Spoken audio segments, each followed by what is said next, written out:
Matt Harvey may have fallen short in his bid to make history last night, but all the young right-hander did was burnish a very quickly growing legend, as he has established himself quickly as one of the best pitchers in the game. Mike Baxter played hero last night, and it all added up to a feel-good moment for the Mets, who try to go for a sweep of the White Sox tonight.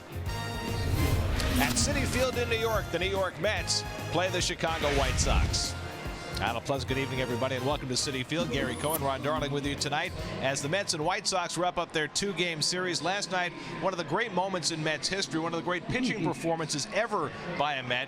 9 shutout innings by Matt Harvey, 1 hit and 12 strikeouts. Well, he was bloodied to start, but it was he left the Chicago White Sox bloodied. I was talking to former Cy Young Award winner Steve Stone, and he said, I can appreciate he throws 95 miles an hour. I can appreciate the break on his curve, the sharpness of his slider. What I didn't appreciate, he also throws his changeup for strikes. This is the hit, of course, the one hit, the speed of Alex Rios, who's had over 20 stolen bases the last 2 years. Really, that speed cost him there, but he rebounded and struck out 12, didn't walk anybody, in one of the finest performances I've seen as an announcer here. He did not get a decision in the game, and it was historic in that regard, too. No pitcher since 1900 had ever had that good a night without getting a decision. Now the ball gets handed to Jeremy Hefner, and a lot was made of Harvey having extra rest going into his last start. The same is true for Hefner tonight. Same with Hefner, Gary, but the good thing about Jeremy is his last 2 starts, he's righted the ship. His last start, even though he got a loss,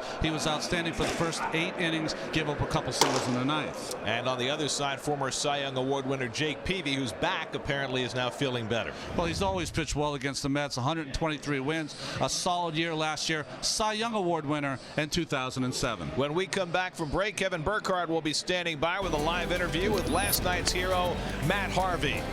It's the Mets and White Sox wrapping up a 2-game series the night after. All the action coming your way tonight right here on SNY.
Set and standing by right outside the Mets dugout, Kevin Burkhardt with Matt Harvey. Well, Matt, John Buck said last night it was almost like a video game. He'd put the glove a certain place and the ball would hit it. What did it feel like, the guy who was actually doing the pitching? It kind of felt like that. I mean, you know, I don't know necessarily what was causing that, but you know, last night for you know, all pitches, it was pretty fun, and you know, he was calling a great game, and fortunately enough, I was able to execute, and you know, seeing him back there and having the confidence in the world, you know, it made me out there have even more confidence, and you know, he did a great job. You know, we've obviously seen all of your pitches, and you had them all working for strikes last night, but your curveball is, I feel, so underrated. Why is that pitch, do you think, underrated, and how much of a weapon can that be for you? Well, that's kind of you know, a tell of how my mechanics are going. If my curveball is working and I can throw for a strike, that usually means everything's going pretty smoothly. So, you know, last night for me, it was a good first pitch strike, and then I was able to bounce it when I needed to. And, you know, that always helps. Why is that a barometer for your other pitches mechanically? Well, it's something I really have to you know, stay back on. That was a hard one. Yeah, that cut me in the face. That was John Buckish. Yeah, so it's you know, something I definitely have to stay back on, and you know, once I can able to do that, then everything else starts working. You know, just for you, you know, we see you can be you're a very laid back guy, but when you get between those lines, you turn into something else. What do you turn into once you get on that mound? I don't know. It's me. It's different. Tim Burdack would like me to say it's my ultra ego, but no, I have fun out there, and you know, take things seriously. Matt, it was fun to watch. Good luck. We'll see you soon. Thanks for the time. Thanks.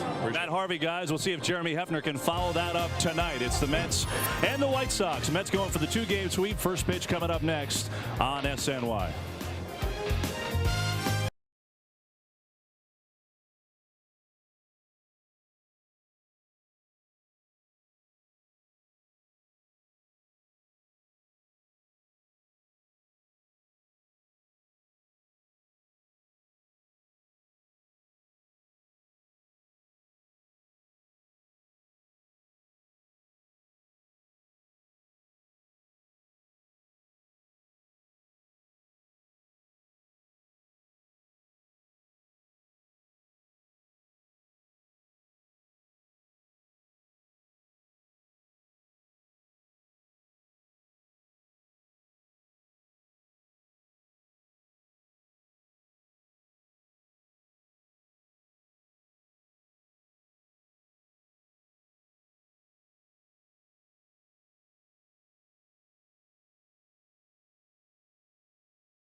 It's brought to you by Cholula Hot Sauce, the flavorful hot sauce with the iconic wooden cap.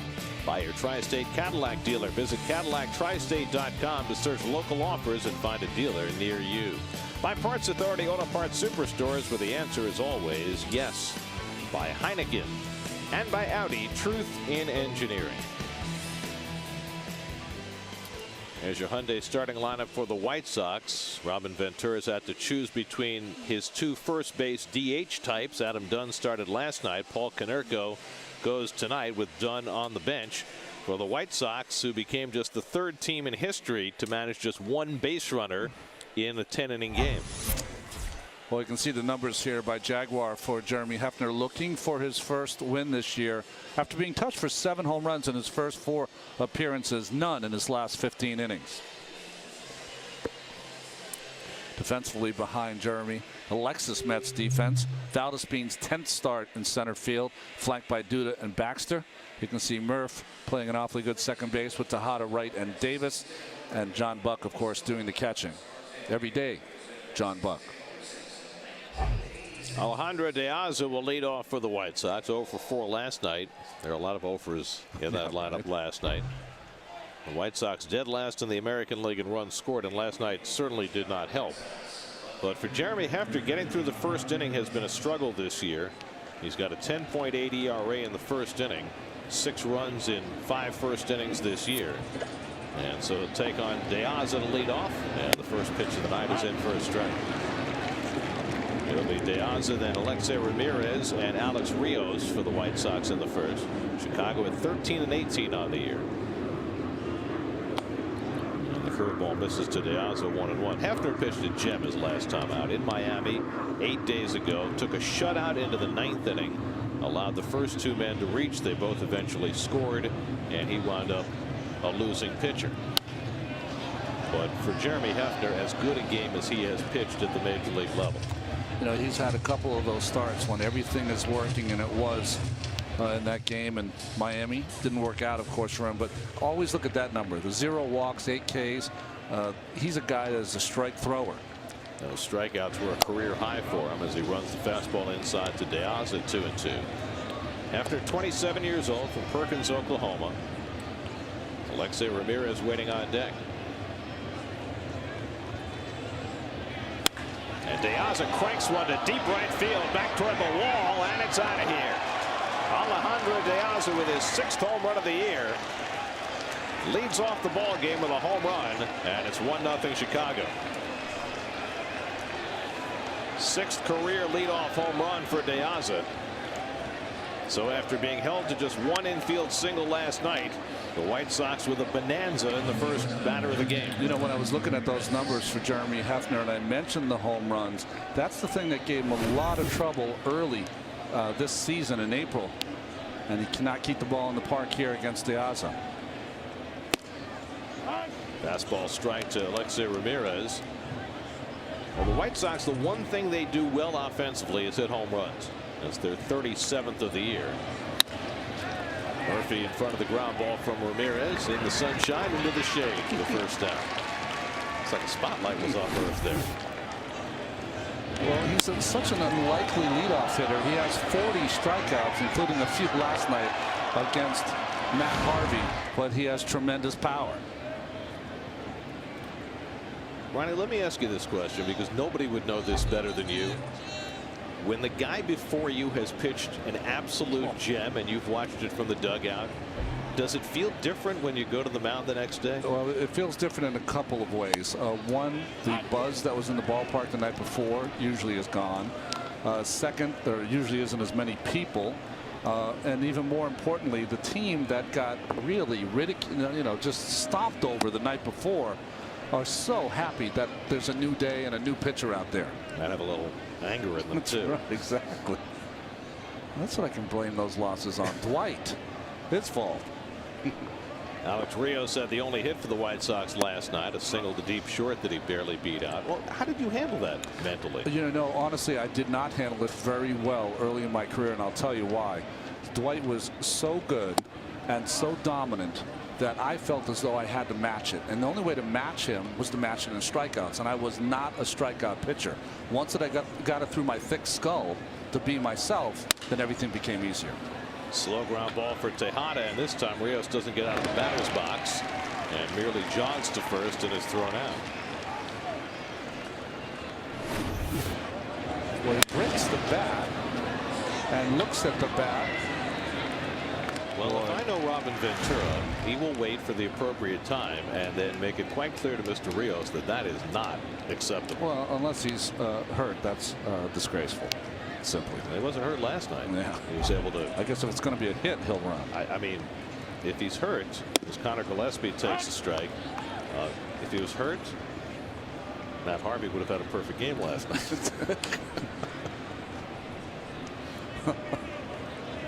Gillespie was 0 for 3 last night. And by the way, I want to apologize because I spent the entire game last night mispronouncing Connor Gillespie's name. It looks like Gillespie. Yes. But it's Gillespie. You got to think dizzy. I can't see Connor with those cheeks. That's right. Oh, well. Just pretend the A is an E. Anyway, he's off to a pretty good start despite his 0 for 3 last night, hitting a .280 on the year, picked up in spring training from the Giants. And a breaking ball in the dirt, 2-2 to Gillespie. With Paul Konerko on deck. Not many times you got the cleanup hitter with 5 RBI. Now it's been a real struggle for the White Sox. Dunn and Konerko off to rough starts. Diane Viciedo on the disabled list. Gordon Beckham on the disabled list. And another ground ball. This one for Murphy. Again in the spotlight. Makes the play. 3 ground ball outs for Hefner. After the leadoff home run from Alejandro Diaz, gets the White Sox on the board for the first time in this series. 6th of the year for Diaz. 1-0 Chicago as the Mets come to bat.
Tonight, Terry Collins getting every available left-handed bat into the lineup against Jake Peavy, who's been notoriously tough on righties throughout his career. Well, Peavy's stats here presented by Toyota. 123 wins in his career, 1,787 strikeouts. And I mentioned that Cy Young Award in 2007. He was 19-6 that year with 2.54 ERA.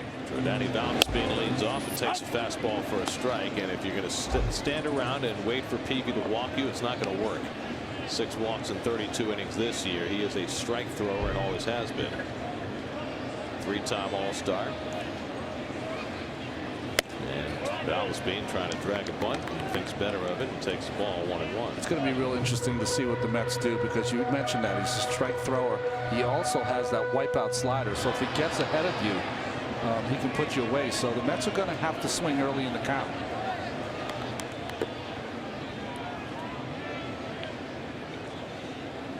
One and 1 to Valdespin, and he takes the off-speed pitch for a strike.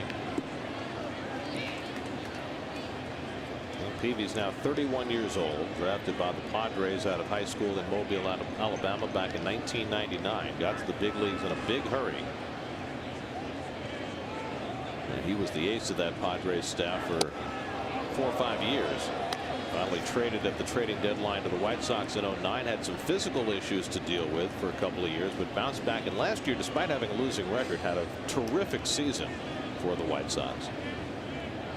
And off to a fine start this year, just delayed a little bit by some back spasms that have caused him not to pitch for 12 days. Toward the middle of the diamond, flagged out nicely by Ramirez, and the spin around picked nicely at first by Konerko. That's a great play by Ramirez, and just as good at the other end by Konerko for the out. Well, what you like to see there is the amazing range by Ramirez. This is a guy who's 6'2", 180 pounds, long and lean, and that reach allows him to get to that ball up the middle from Valdespin. Athleticism from Ramirez. Fist bump on the first out. Double fist bump. He's pumped. It's Daniel Murphy, and he fouls back the first pitch he sees from Peavy. Murphy's one of 3 Mets in the lineup tonight who have seen Peavy before. It's been 4 years since the Mets have faced Jake Peavy. He's 5-2 lifetime and 10 starts against New York. Fly ball out to left, and Diaz is right there. And that's the second out. You know, I was looking at the lineup tonight thinking, well, you know, Robin could have put Adam Dunn in left field. He started him there a couple of times this year, but having Diaz has already paid off. That's right. Diaz on the left, Wise and Rios, Gillespie, Ramirez, Green, and Konerko at first base, and Tyler Flowers, who does most of the catching.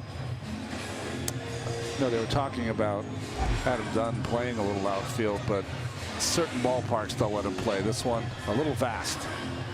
So now David Wright bats with 2 out and nobody on. David 0 for 3 last night, had his 3-game home run streak in. There's Adam Dunn, who played first base last night for the White Sox. He and Konerko have basically split the first base play and the DH play. They both will play the field about half the time. Konerko 37 years old, Dunn 33. And Wright takes away from Peavy 1-1. David's 2 for 14 against Peavy. Gives you an idea of the success or lack thereof that the Mets have had against this outstanding right-hander. Well, the thing about Peavy is that we showed his height and weight before. You know, he's in that class of Roy Oswalt, David Cone, right-handers that are a little short, 6'1", 6 feet. Usually they're Harvey size. Now the 1-2, and David fouls back that fastball. Well, the White Sox have hung their hat on starting pitching, and it's been that way for a long time. All the way back to before they won the World Series in '05. For the last 10 years, they've had more quality starts than any team in the major leagues. On the outside corner, Peavy gets that extra inch from Mark Carlson. And Wright is caught looking. 1-2-3 go the Mets. 1-0 White Sox after 1.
That's the High Line there, Gary.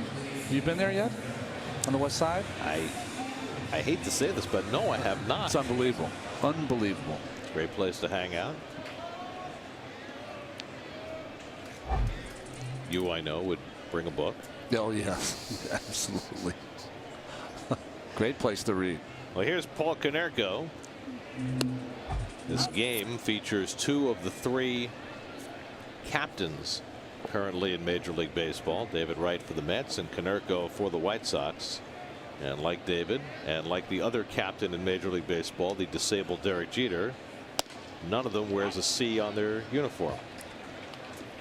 And if Keith had to do all over again, he wouldn't have either. That's right. Is that what he said? He would. Oh.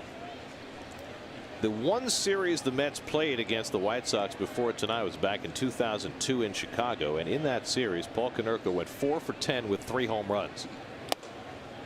And Hefner strikes him out on 3 pitches. Foul tip held by Buck for the first out. Time for the lows never stop improving as we look at Jeremy Hefner's numbers.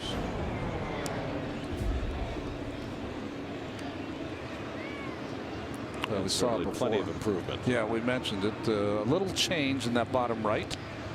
Although I see the last 2 games. You're right, 15 innings. His last start, like you said, was just outstanding. Here's Dwayne Wise, the center fielder, and he lines a base hit the other way. So Wise, who's had the hottest bat in the White Sox lineup, has a 1-out single, and Chicago has their second hit. So they're now 1 ahead of last night's output. 1 out and 1 out. Here's Tyler Green, the former Cardinal who spent last year with the Astros and was released by Houston in spring training. That's a look in the mirror moment, isn't it? You know, it's probably as much a tribute to Tyler's age as anything else, because the Astros have made a point of trying to get younger as they completely strip down. But it's hardly something you want on your resume. Didn't they just let Rick Ankiel go, I believe, right? And Fernando Martinez. Oh, gee. Yep. Well, Tyler Green was a #1 pick for the St. Louis Cardinals, and last year they were looking at him to play a lot of second base, but it didn't quite work out. It's never hit quite the way they expected when they made him a first-round pick out of Georgia Tech. Wise at first and 1 out.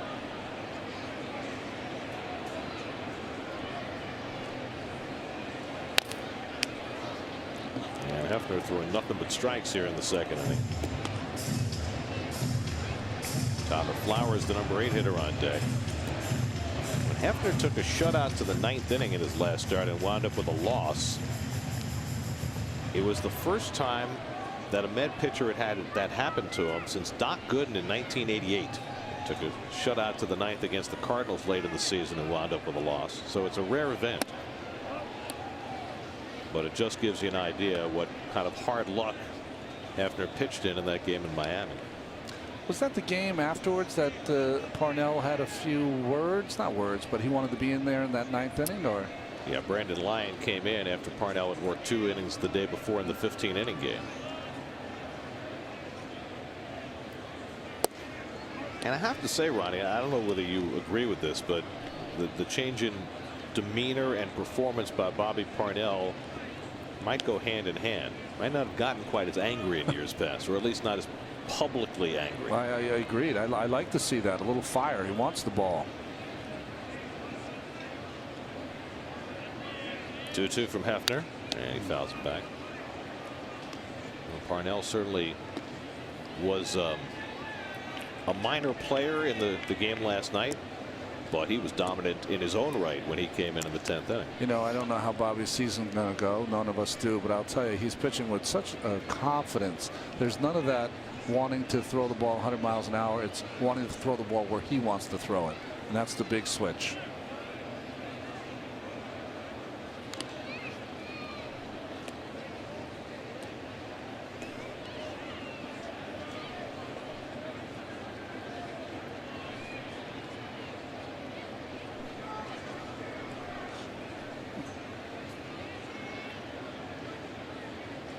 Hefner would love a double play in this spot.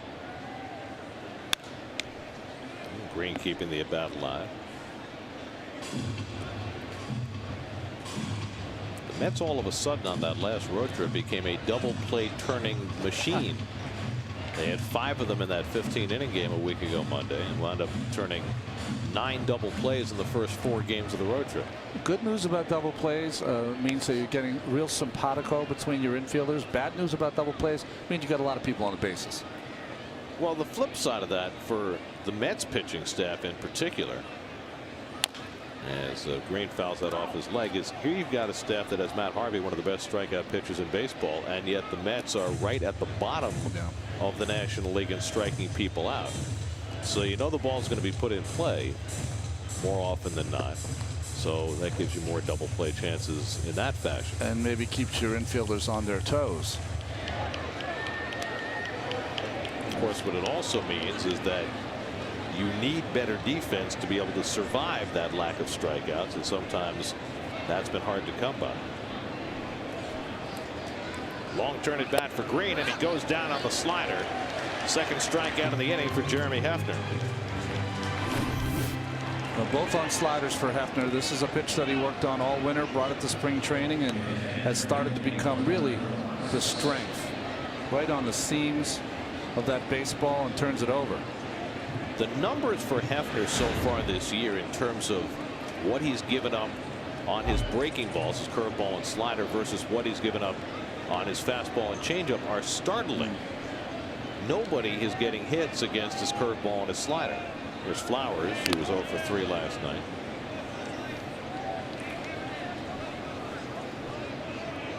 And you see the stark contrast coming into the night.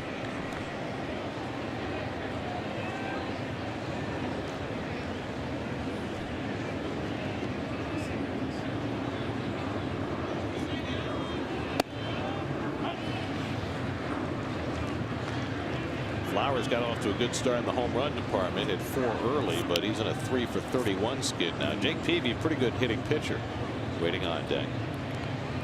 Just to expand on that note about strikeouts, Matt Harvey has 58 strikeouts. Hefner, Neese, and G combined have 59.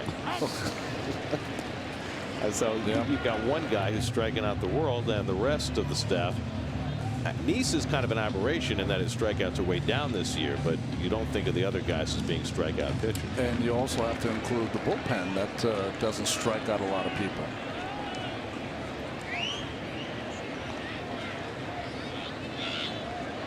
Hefner up at the count 0-2. Wise takes off. Flowers pops it up. Tejada retreats to call, and that retires the side. A hit and 1 left. On to the bottom of the second. Lucas Duda lead off. Mets down 1-0.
Mother's Day brunch before the Mets-Pirates game at 1:10 p.m. Your game ticket includes a Mother's Day brunch and Mets t-shirt. And oh, by the way, Matt Harvey's pitching Sunday. Buy your tickets at Mets.com/momsbrunch. Lucas Duda leads off the home second inning. Lucas 0 for 4 last night, hitting at .239 for the year, just 2 for his last 16. And Jake Peavy pours in a fastball. Let's see, there have been 12 batters so far in this game. First pitch strikes to all 12. Hefner and Peavy. Swing the bat, boys. Taken high by Duda, 1-1. John Buck on deck, then Mike Baxter here in the second. With all the attention paid to Matt Harvey last night, how dominant he was, lost in the shuffle the performance last night by Hector Santiago, the youngster from Newark, who was nearly as good. Not lost on us. He was fun to watch. The way he mixed up his pitches, his competitive fire. It was he's going to have a good season. Duda fouls it off. Well, they're going to have a kind of a crowd in their rotation pretty soon. If they want to keep Santiago in the rotation, and why not? He's pitched well in 2 straight starts now against Texas and against the Mets last night. But they've got John Danks coming back fairly soon. And with Peavy now okay in terms of his back, as Duda has to move his feet, all of a sudden they're going to have a bit of a crowd. The only thing Hector didn't do right last night was know that he was supposed to hit at one point. That's right. Well, that's understandable for an American. That's right.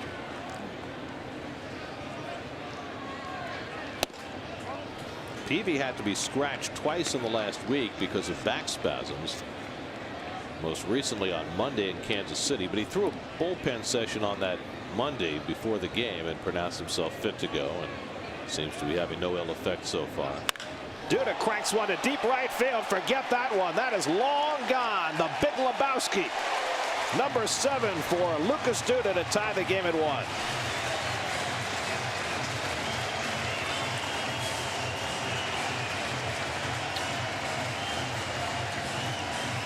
Duda into the Pepsi porch to tie the game.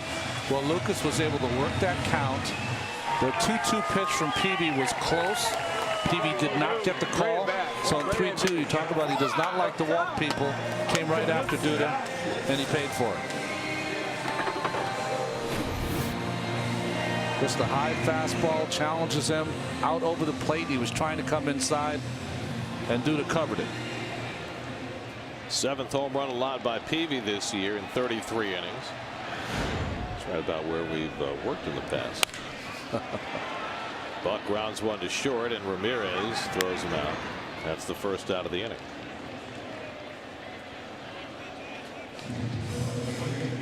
So Duda now with 7 home runs, second on the club behind Buck's 10. And here's Mike Baxter, who sent everybody home happy last night with his walk-off pinch hit single. Off to another extraordinary start as a pinch hitter this year. Not so much overall. If you have a no-hitter or a perfect game working, you want Mike Baxter in the game at some point. I said to him today, you know, you're always around for those big pitching performances. This time, though, you're in one piece. He laughed. I heard the call by Josh Lewin when I was driving home on the radio side, and he called it the Whitestone walk-off. There you go. Ike Davis waiting on deck. Ike had a big part in that 10th inning as well, drawing the leadoff walk and scoring the winning run. As Baxter takes a strike. By the way, we talked last night during the 10th inning about Ike Davis getting on base and speculated that Terry Collins might use a pinch runner in that spot, particularly when Ike got to second base, representing the winning run. And I think that the residual effects of last week's 15-inning game played on Terry Collins' mind, because he said that he was really afraid of running out of players. You know, he needed to save Justin Turner to pinch hit. That left him with Marlon Byrd, who could have pinch run in that spot. And he said he considered it, but he said, you know, we've had too many times this year where we've been out of players too quickly. So that was his mindset in not pinch running for Davis. And when you have two catchers, it almost takes one person off your bench because you can't play record. And you know, when you have outfielders like the Mets have, who have limited roles, mostly players who you're only going to platoon, he said we do a lot of pinch hitting for our outfielders, which they did last night. I mean, that's how Valdespin got in the game batting for Andrew Brown. 2-2 now to Baxter. So it really limits your flexibility as a National League manager when you have to not only pinch hit for your pitcher, but also pinch hit for some of your position players.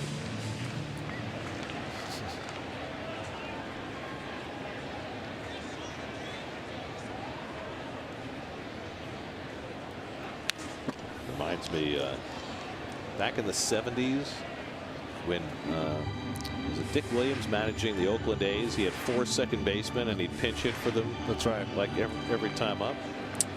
Dick Green. Andrews. Mike Andrews. Yeah. Mike Andrews, of course, who famously got fired during the 1973 World Series. And rehired.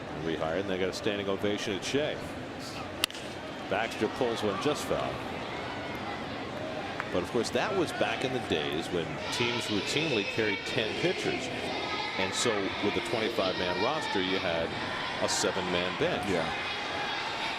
Well, we would leave routinely in spring training because you wouldn't need the 5th starter for, you know, the first 2 weeks or so. Routinely leave with 9 pitchers and add that 10th in the middle of April. Just off the plate to Baxter, 3-2. You know, we were having a discussion the other day about the DH and whether the 2 leagues would go to 1 rule, and there's been a lot of speculation that someday down the road the National League might be forced to adopt the DH as that ball goes to the backstop and Baxter's aboard. So a rare walk by Peavy and Baxter's aboard with 1 out. Not even close. This ball's supposed to be outside. He tugs on it on the inside corner, almost hits Baxter. Anyway, the speculation has been that if the 2 leagues went to 1 rule, that it would be with the DH. Yeah. My suggestion is that they eliminate the DH, and because the Players Association wouldn't like losing that high-priced player, add 2 players to the roster. There you go. Now you give managers more flexibility on the bench in the era of 12-man pitching staffs. Now you have a 7-man bench again, like you did in the old days when teams carried 10 pitchers. I bet you the union would do a study on the economics of what a DH would make compared to. Davis hits it deep to center. Wise going back near the wall, and he makes the catch. All the way around second. Baxter has to try to find his way back, and the ball gets away from Konerko, and Baxter didn't realize it. He'll stay at first base. What a play by Dwayne Wise. Maybe not quite as heroic as the one he made in Mark Burley's perfect game, but he had to go an enormous distance to get this ball. Well, you mentioned this last night, Gary. He plays so shallow, and you can only play shallow if you can go back on the ball like Wise did. Did a nice job of getting the ball to Ramirez, but a bad throw here, and it didn't really matter that it got by the catcher because Baxter didn't have anything left, I'm sure, to get to second base. He needed an oxygen tank when he got to first base. Well, this reminds me when I was a kid, my father used to always tell me to watch Paul Blair play center field because he used to play so shallow and was able to go back on the ball. And nice job by Wise. Ronnie, I'm not sure that I've ever seen a player go as far past second on a play like that as Baxter did and get back safely. I mean, he was halfway to third base. And I think rightfully so. I think it was the right play for Baxter. Well, who expected Wise to catch that ball? Here's Tejada, and he bounces one foul. Rubin 1 for 4 last night, hitting at .243 for the year. Well, you remember the catch that Wise made in the Burley perfect game where he hit the wall, the ball popped out of his glove, and he grabbed it with his bare hand. That was, considering the circumstances, one of the great catches of all time. 0-9 in Tampa Bay. You can see that he's trying to loosen up a little. He probably jarred his back when he went up against the fence.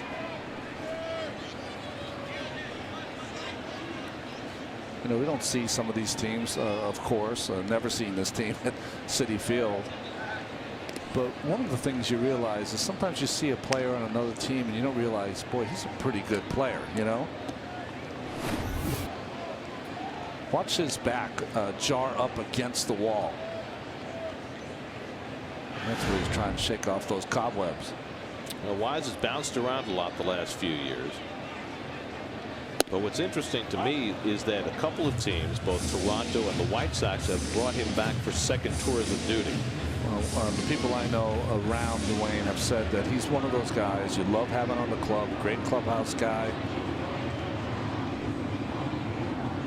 Spent some time with the Yankees a couple of years ago.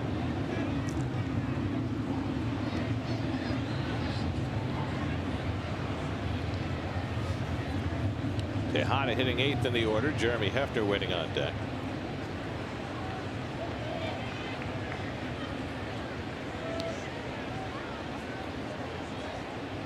By the way, our crack research staff has gone to work.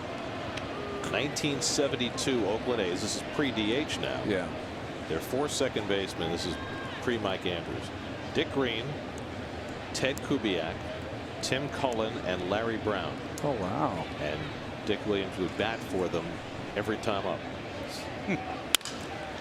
Toward the middle of the diamond, but there's Ramirez to make the flip and get the force play to end the inning.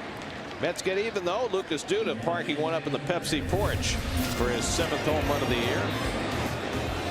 Duda's shot matching the one hit by De Aza. Each left fielder is homered, and it's 1-1 after 2 at Citi Field.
A purely pitch game, that was probably the best one I've ever had.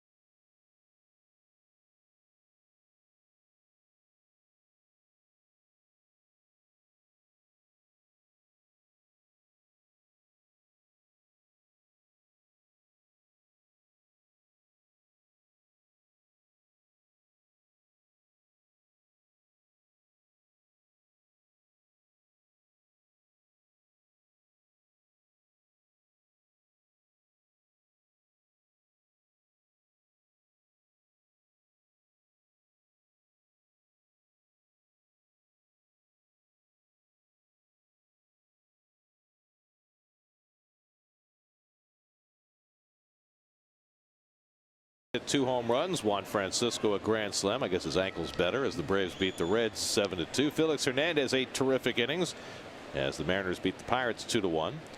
And Carlos Beltran 2 RBIs. John Jay had the game winner in the 8th. Cardinals beat the Cubs again 5-4. Actually, they lost yesterday. Got beat by Travis Wood last night. So rare when the Cubs win these days. Jake Peavy leading off in the 3rd inning. Peavy, his last 3 years in the National League, hit .221, which is a pretty good 3-year span for a pitcher. Yeah, no, he can really hit. He's got a couple of home runs in his career. Lots of doubles, lots of RBI. Real threat. Tops one down to 3rd, and David Wright has the easy play. One away.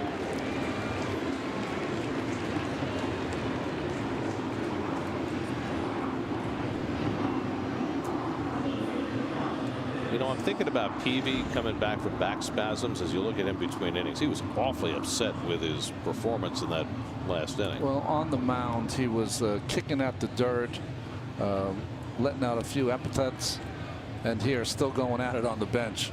He's a fiery competitor. and tough as nails. I remember back in '05, he was with the Padres, and they won the division, clinched it the last couple of days of the season as Alejandro De Aza fouls went off. And then he pitched game 1 of the division series against the Cardinals that year at Petco Park, and he got lit up. And it turned out that Peavy had broken 2 ribs in the postgame celebration after the Padres clinched the division, and he had gone out and pitched with the broken ribs. Tough play for Wright with the bare hand, and he can't quite get De Aza, who, after hitting a home run his first time up, has a bunt single in his second. Well, it doesn't get much better than this. Hit a home run in your first at bat, and the element of surprise, laying down this bunt, and got that great speed. Beats it out easily. Couldn't have rolled it out there much better. David did everything he could. Didn't get the best grip. Well, David got just maybe one finger on that grip there for a while. So 1 out and 1 on. De Aza has 4 stolen bases, so Hefner must be wary of him as he faces Alexei Ramirez. There isn't much that Ramirez won't swing at. Well, I was looking at it before the game, Gary. Last year, he had 593 at bats. He walked 16 times. That's hard to do. Well, he already has 5 walks this year, so he's way ahead of last year's pace. He's on a pace for a good 25 or so. Flies this one down the right field side, and that'll go out of play. The end result is his on-base percentage is usually just a little north of his average. Well, what you like about Ramirez is we've already seen the athleticism in the field, and he hits home runs. And well, I guess everybody on the White Sox hits home runs. The ballpark they play in, U.S. Cellular Field, where the Mets will visit later this year, one of the best underrated hitters ballparks in baseball. Ball jumps out of there. And people talk about Coors Field, they talk about Texas, Philly, Cincinnati, but U.S. Cellular year after year produces a greater differential home runs between White Sox home games and road games than any park. Murphy tries to make the play, throwing behind De Aza, but he's able to dive back in. Just a trickler off the bat of Ramirez, and he winds up with an infield hit. So a bunt hit, and now a bleeder just past the reach of Ike Davis. Well, Elias has just sent us the stat. That's the softest ball ever hit. That was a single. But nice try by Murph to throw behind De Aza. Right off the end of the bat, just out of the reach of Ike Davis. And Murph knew he had no play at first base. Good play by Tejada to keep that ball in the infield. So 2 aboard and 1 out. And now Alex Rios, the number 3 hitter, who grounded out to short his first time up. And Hefner misses inside with the fastball.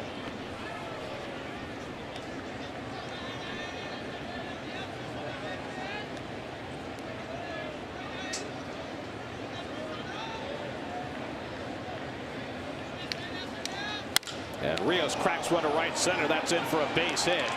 That'll bring home De Aza as it's cut off deep by Valdespin. The throw going to second, and in it, second with a double and an RBI is Alex Rios, and it's 2-1 White Sox. So Rios drives in his 16th run of the year. Rios was so good when he first came up with Toronto, then had some forgettable years. But this is a guy coming off a year last year that had 70 extra base hits, a 20-20 guy with home runs and stolen bases. And Hefner trying to get the sinking fastball in, but he turned it around. So the White Sox back in front 2-1. Now 2 in scoring position for Connor Gillespie, who grounded out to second base his first trip. Mets playing the infield back, willing to concede another run on a ground ball.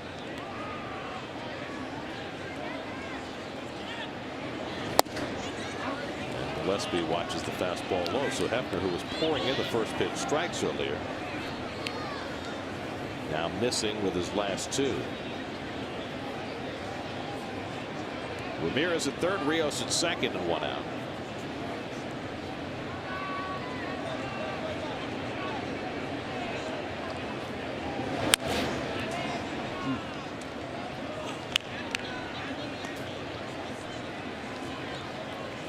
Paul Konerko waiting on deck.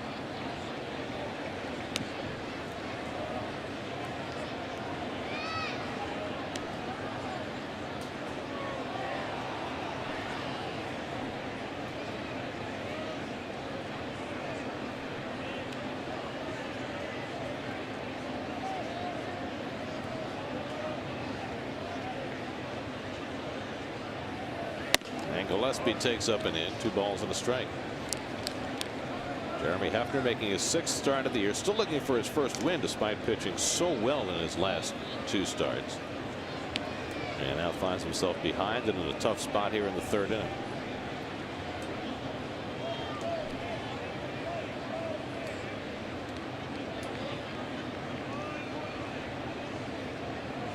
Two-1 to Gillespie. Fastball away, and now Hefner behind 3-1. First time Jeremy's run a 3-ball count tonight.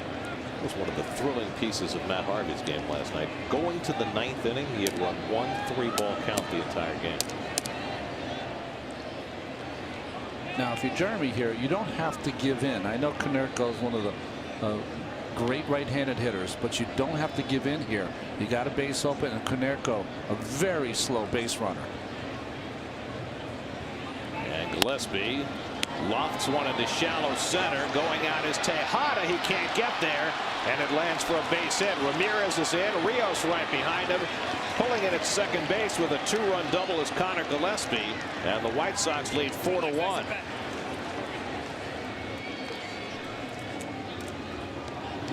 A pop fly double by Gillespie brings home 2 runs. Well, a bunt base hit by De Aza. Rios, Ramirez with a soft hit to right field, or the second baseman Murphy, and here right off the end of the bat.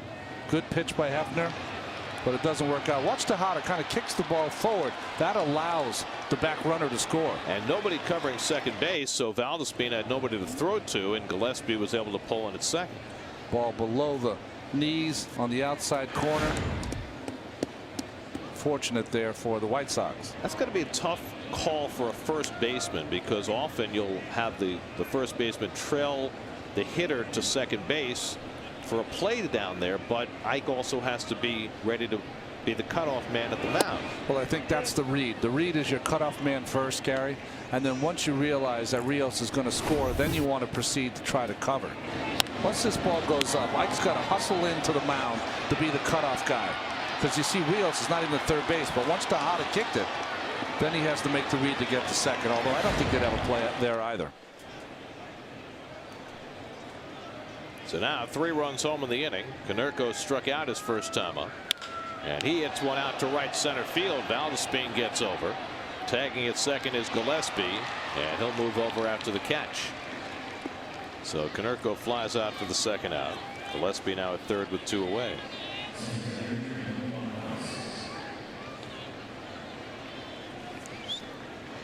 And now Dwayne Wise, who singled to left in his only at bat, and saved Jake Peavy a whole lot of grief by making a great catch against the center field fence in the last half inning.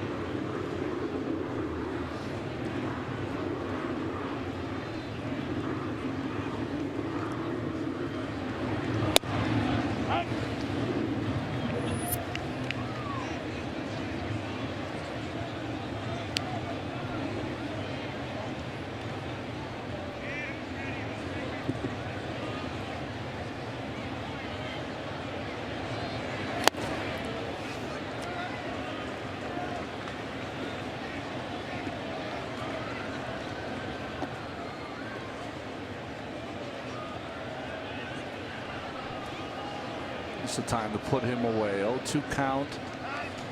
Got to get this hitter here with 2 outs. Don't give him a gift run.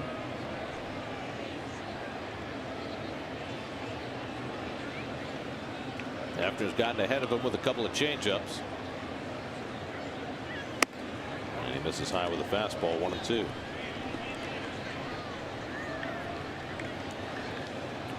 Jeremy has had some big innings blow up on him this year.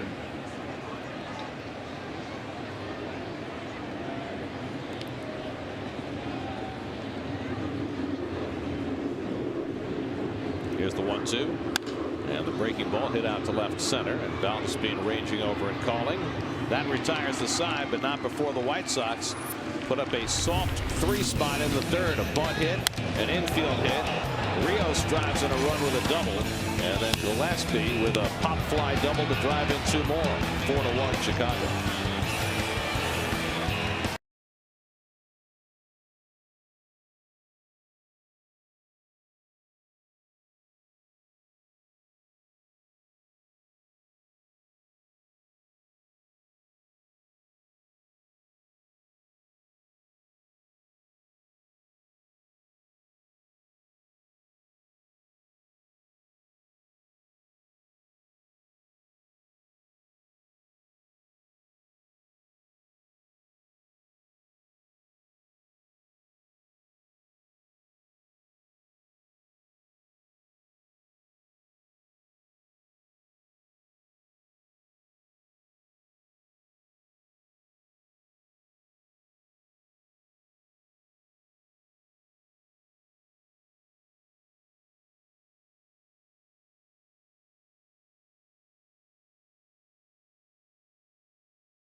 Probably Johan's no-hitter last year was, maybe one of the most exciting, but certainly as far as just a purely pitch game, that was probably the best one I've ever had. Well, I think for a lot of people who watched it last night, it immediately brought to mind some of the great games they've ever seen pitched. As Matt Harvey came within an eyelash of pitching a perfect game last night, struck out 12, didn't walk a batter, and had a lot of people starting to comb their memory banks. I said last night as a broadcaster in this seat here that it bettered the game by Maine on that Saturday afternoon when he struck out 14 and allowed the hit to Paul Hoover. It bettered the game by Santana a year later on that Saturday when he pitched a complete game shutout on a bad knee.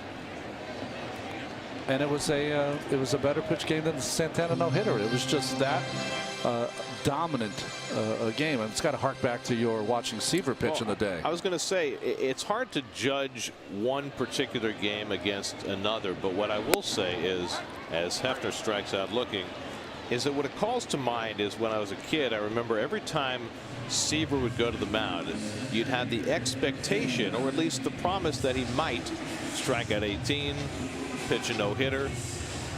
And you get that same feeling now when Matt Harvey takes the mound, and last night really brought to fruition a lot of the things that we've been seeing over his first now 17 big league starts. Yeah, and the same thing would happen when Dwight would pitch. You'd have that same expectation.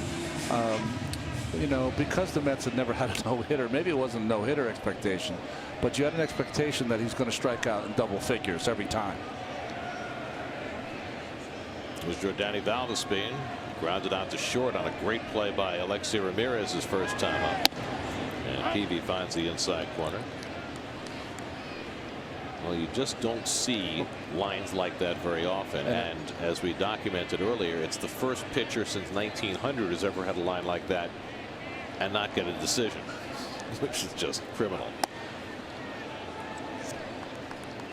No, he could have a line like that. I had that in college and just got a loss. So. That's right. It was. You had to keep going. It was just. It was just outstanding. And I was thinking, what games do I remember Dwight pitched that were just so memorable? I remember the one against the Cubs. The Keith Moreland hit when he probably should have had a no-hitter. Ray threw that ball away. DeAza makes the catch for the second out. And there was a game in Dodger Stadium. It was right when Dwight was starting to make his mark and people were paying lots of attention, where somehow, some way, he had a shutout going to the ninth. And the Dodgers got the bases loaded. You know, a walk, kind of the inning that the Chicago White Sox had right there. And base loaded, nobody out, and struck out the next 3 guys on 11 pitches. It was the most amazing thing I ever saw. Murphy lifts one out to right center.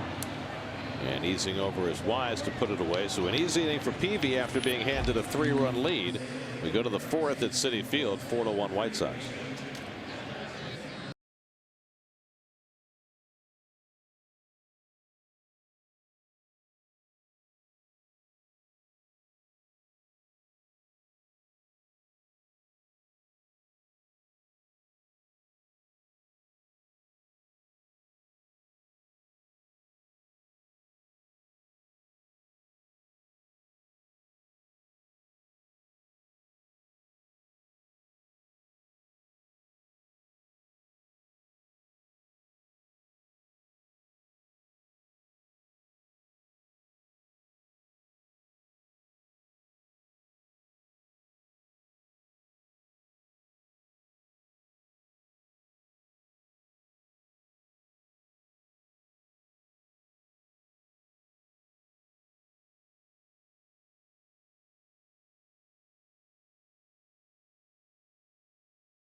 Wise brought to you by Bob's Discount Furniture, proud to be the furniture store of the New York Mets.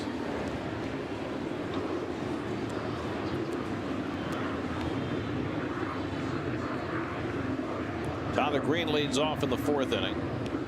4-1 Chicago. Green struck out his first time up. And he bounces one foul.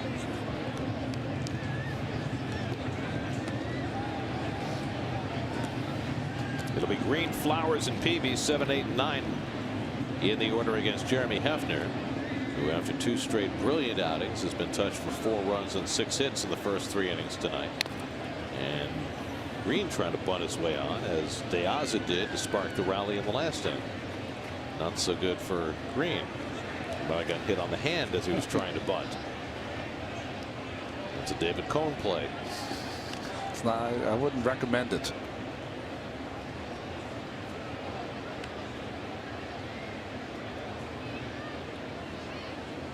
Sorry, Coney. There are some things that people are remembered for, as Green strikes out for the second time, that they prefer not to be remembered for. There you go. That was the first year that he was with the ball club, and he's got, I don't know, when you ever shake hands with David, he's got some fingers that go all different directions.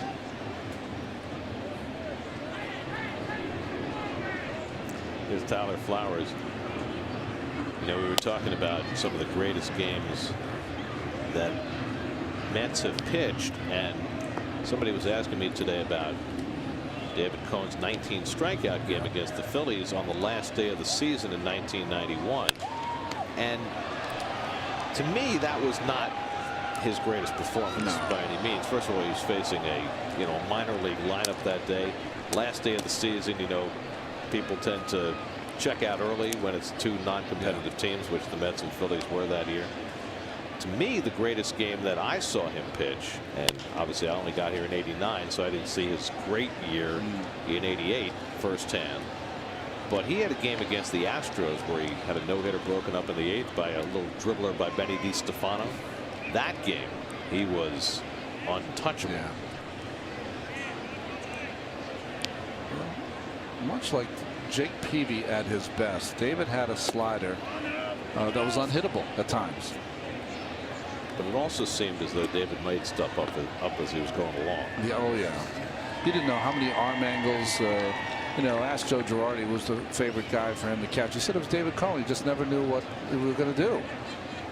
Flowers goes down on strikes, so back-to-back strikeouts for Hefner to start the 4th. 2 out and nobody on. Let's look at your Mets' upcoming schedule presented by New York Community Bank. You can listen to all Mets games on Sports Radio 66 and Sports Radio 101.9 FM WFAN. Clint Hurdle brings his Pirates to town tomorrow night for the first of 4. Pirates got Felixed today by the Mariners 2-1. Jake Peavy slaps one on the ground to Murphy at second base, and so Hefner has himself a nice easy inning. 2 strikeouts and a ground ball against the bottom part of the order. 4-1 Chicago in the 4th.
At the ballpark tonight, he was the center of media attention. Wanted to know how he was feeling the next day after his start and how he handled things after a great game like that.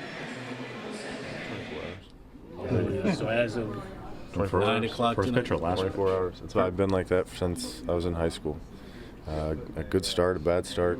I can be mad, I can be happy, but when it's time to throw my bullpen, it's time to move on to the next start. So he gives himself 24 hours to celebrate, 24 hours to grieve, 24 hours to feel so-so depending on how things go. Well, I would like to say I'm one of those people that never read the newspapers. If I pitch well, I'm reading every newspaper. If I didn't pitch well, didn't read any of them. You know, you just didn't want that bad news. Now, I wonder how you would handle things today now that you have much more than newspapers to avoid. Would you be avoiding Twitter too? I guess. Yeah, I guess you would. Stay off the sports part of it. David Wright leads off the home 4th against Jake Peavy, who runs one inside. It's tough these days, you know, to be a player and try to ignore the noise because the noise now is everywhere. And it doesn't matter if you're in New York or Kansas City, right? Well, not as much as it used to. Yeah, right. Coors Light Cold Hard Facts brought to you by Frost Brewed Coors Light. We mentioned this earlier. Since 1900, no player has had a game like Matt Harvey. and had a no decision until Matt Harvey. Now, I think you and I are the same. I follow a few people on Twitter that I like to read, but I certainly am not on Twitter. And I know that I would not have been if it had been around when I was a player. Well, you and I are lurkers. Yeah, lurkers. We're not contributors. But lurking. 2-2 from PV, and Wright takes the slider outside. 3-2. Lucas Duda, who homered his first time up, is on deck. John Buck behind him as the Mets try to fight back against PV. He's pitching for the first time in 12 days. And the curveball missed inside, ball 4. So PV unleashing a different kind of a weapon. And he walks right, leading off in the 4th. Second walk for PV, who had walked only 6 combined in his first 5 starts.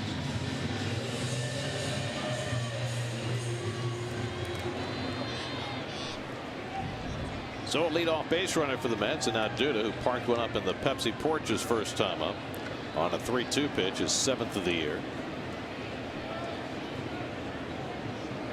7 home runs, just 11 runs batted in for Lucas.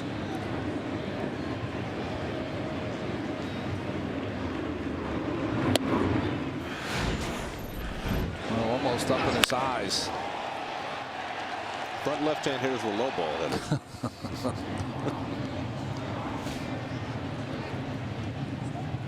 Well, you get to a 3-2 count, you can start that a little earlier, you know.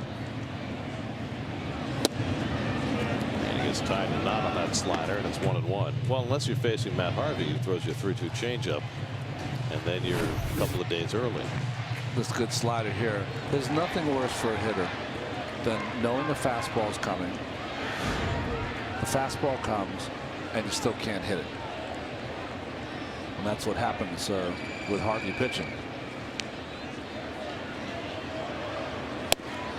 That's a changeup for PV for a strike. 1-2. PV unveiling a couple of different weapons second time around the batting order.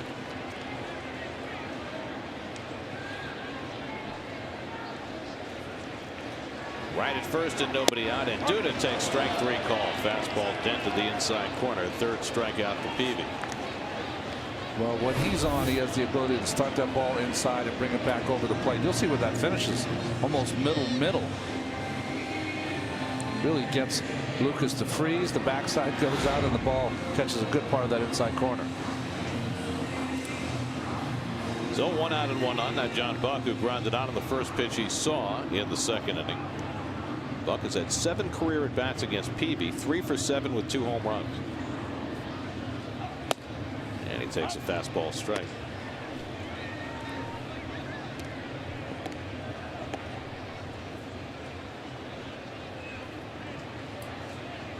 It's going to be interesting to see as this season goes along whether John Buck can keep up the pace that he's on in terms of his playing time. He's been out there virtually every day. And I think they go hand in hand, as you can see. Batters face first pitch strikes, just outstanding. And I think all of this play also, Gary, although they've had a lot of off days, has cut into maybe his efficiency at the plate. 0 for his last 11 right now. Well, I think the plan all along was to play Buck extensively early, and then eventually he would have his playing time taper off when Travis d'Arnaud came up. But now with d'Arnaud still hurt, not playing, it's hard to know when that might happen. So I don't know what plan B is. Well, you can envision at least d'Arnaud, when he comes back, spending almost the entire year in AAA now, because he needs some at bats, needs to play. He missed almost all of last season. Well, I mean, Buck's on a pace to start 140 games. I don't think that's going to happen. Makes a big rip, and it's 2-2, because he's just going to burn out if he's playing that much. He's not a, he's not a kid. Oh, he's been reluctant. I love the production you're getting right now. Well, Terry's been reluctant to play Anthony Recker a lot so far.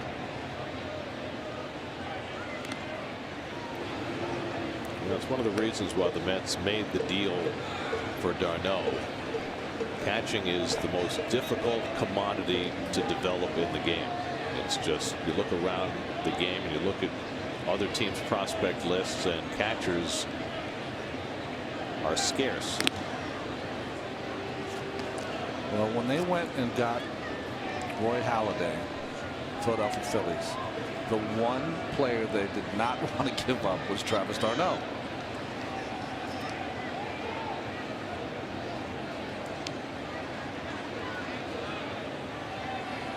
Now the 2-2 to Buck, and he fouls off the slider. By the way, speaking of Halladay, the news today that he's going to undergo surgery for a frayed labrum and rotator cuff.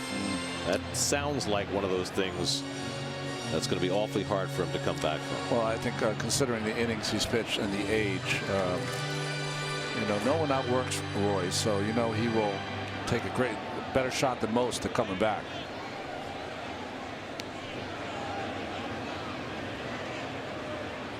One on and one out, and Buck takes it wide, and a full count to John.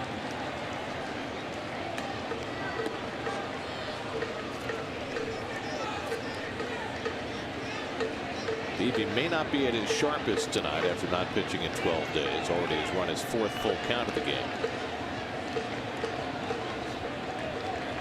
Let's see if Wright will be put in motion here with 3 and 2 and 1 out.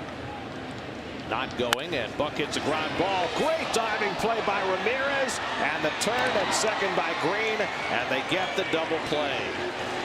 Now Wright was not in motion, and that enabled Ramirez to make a terrific stop, and then had a place to go to get the 6-4-3 double play, and that ends the inning.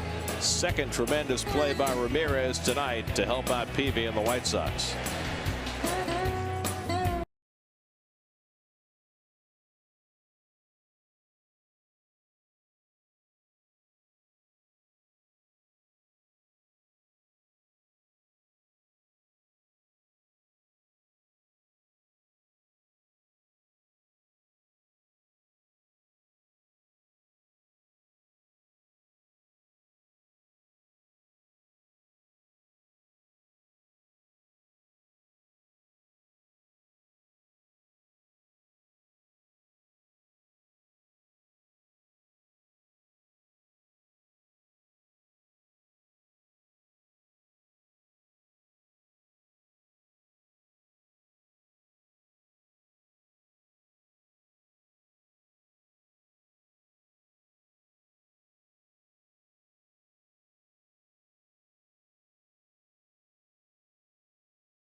With John Buck at the plate, and of course Travis d'Arnaud coming back from that injury. But after d'Arnaud, what's in the organization? Well, the second best catching prospect that the Mets have is a guy by the name of Kevin Plawecki. He is tearing up the South Atlantic League. This is a guy they took in the first round last year, 35th overall out of Purdue. So he's a college kid, he's smart, and he is an offensive guy, as evidenced by the numbers he's putting up this year.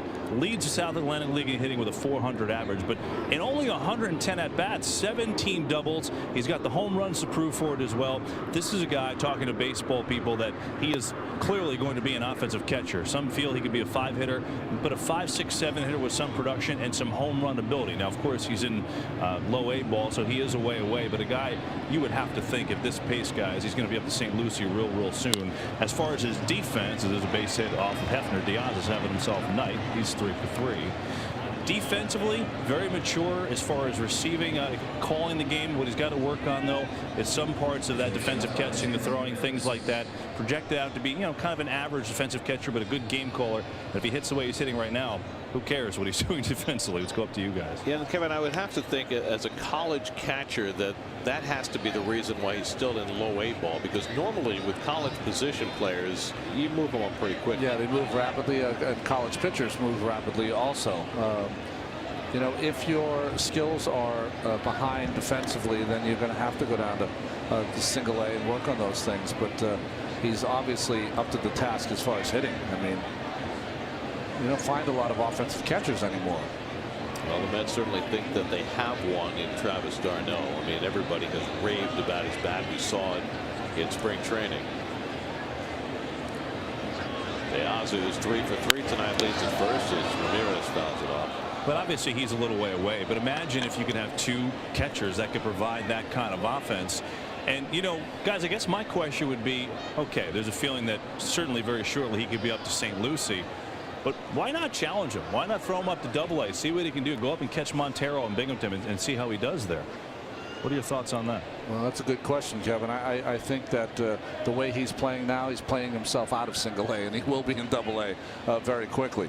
Yeah, the Mets don't push players before midseason very often. They'll usually wait half a year to promote guys within the minor league system. Some guys force your hand earlier than that, and sometimes injuries be that guy. But unless you have eyeballs on this kid and see what he's doing defensively, and I think that's probably the most important piece, it's hard to know exactly where he fits. And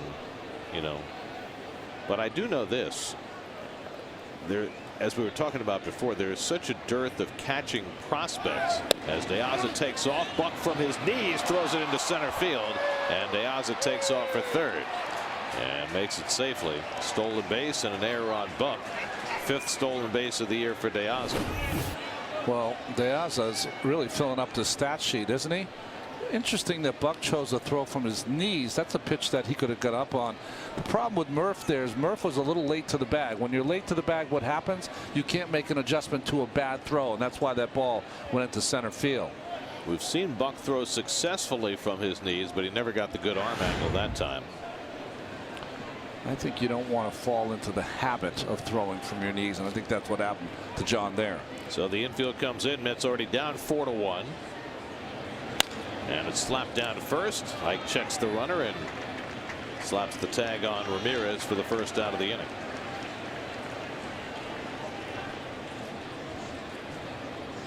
So 1 out for Hefner in the 5th. De Aza is still at third. And Alex Rios coming up. I'm just saying about with the dearth of catching prospects, those guys, if you have multiple catchers high in your farm system, become very important potential trading chips. You think about areas of strength in the Mets farm system as they try to build a future champion here. You've got a lot of pitching depth. And certainly you try to identify the guys who are going to help you at the major league level, and maybe identify the guys who can help you get the outfielder you need. That can also be true if you have an extra catching prospect.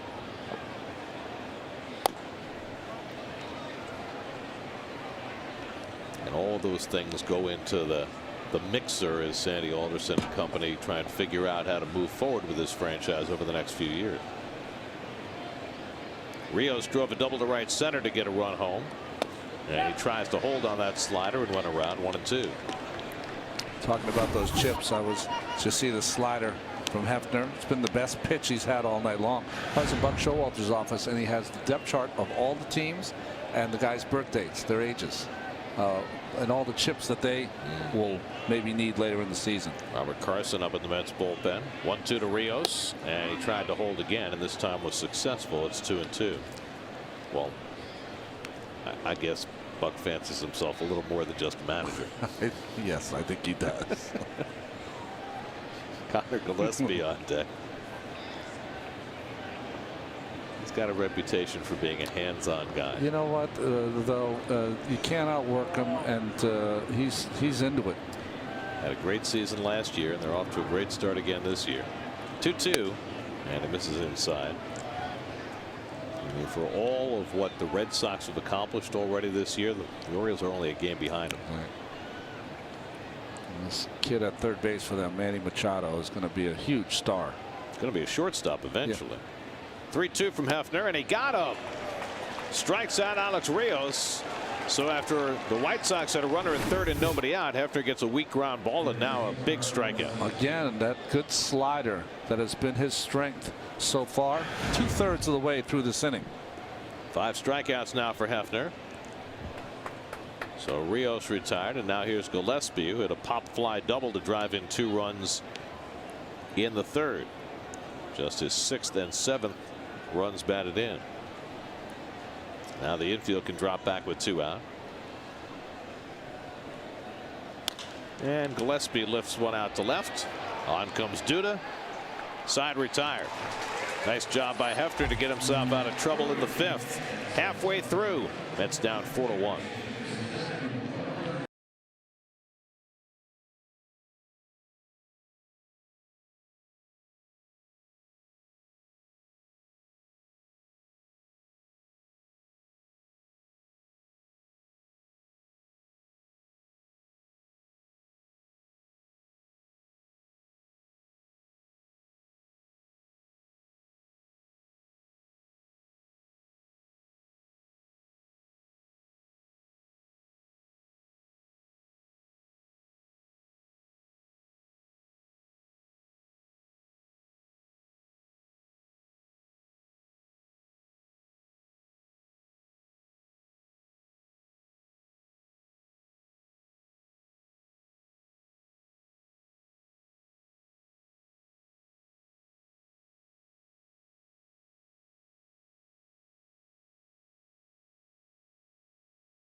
Alejandro De Aza provided the keynote tonight with a home run and then started the 3-run rally with a bunt single. So he's been right in the middle of everything for the White Sox. Meanwhile, Jake Peavy's allowed just 1 hit.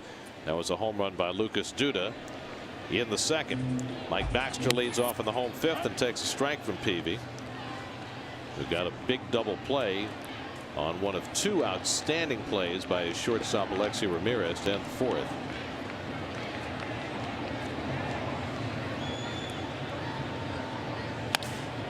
Jake Peavy had a losing record last year for a winning team, but he had a tremendous comeback season last year after he had lat surgery in the middle of the 2010 season and didn't really get back to form until last year.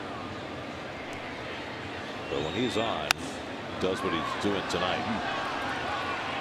He's just so aggressive. He's just one of those guys that's going to give up a hit here or there, but he's just so aggressive. It's almost like he just wants to impart his will on the hitter. That's his career record there. Jake Peavy, who grew up in Mobile, Alabama, grew up a big Atlanta Braves fan.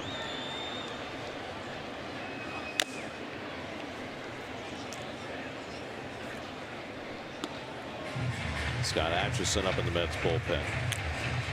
Peavy said his family 4 or 5 times drove the 4 hours from Mobile up to Atlanta. Marlon Byrd with a bat in his hand.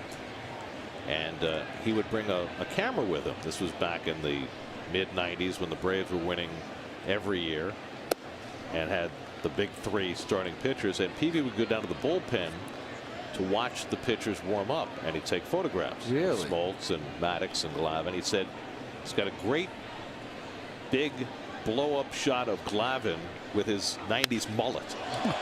Baxter hits one in the air to deep right, but room for Rios in front of the warning track. 1 out.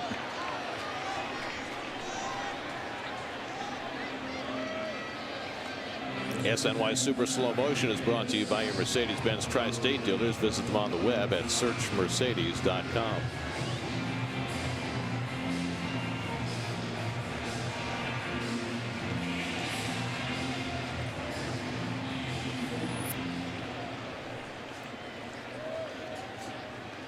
I think most people who got stuck in the mullet era have regrets.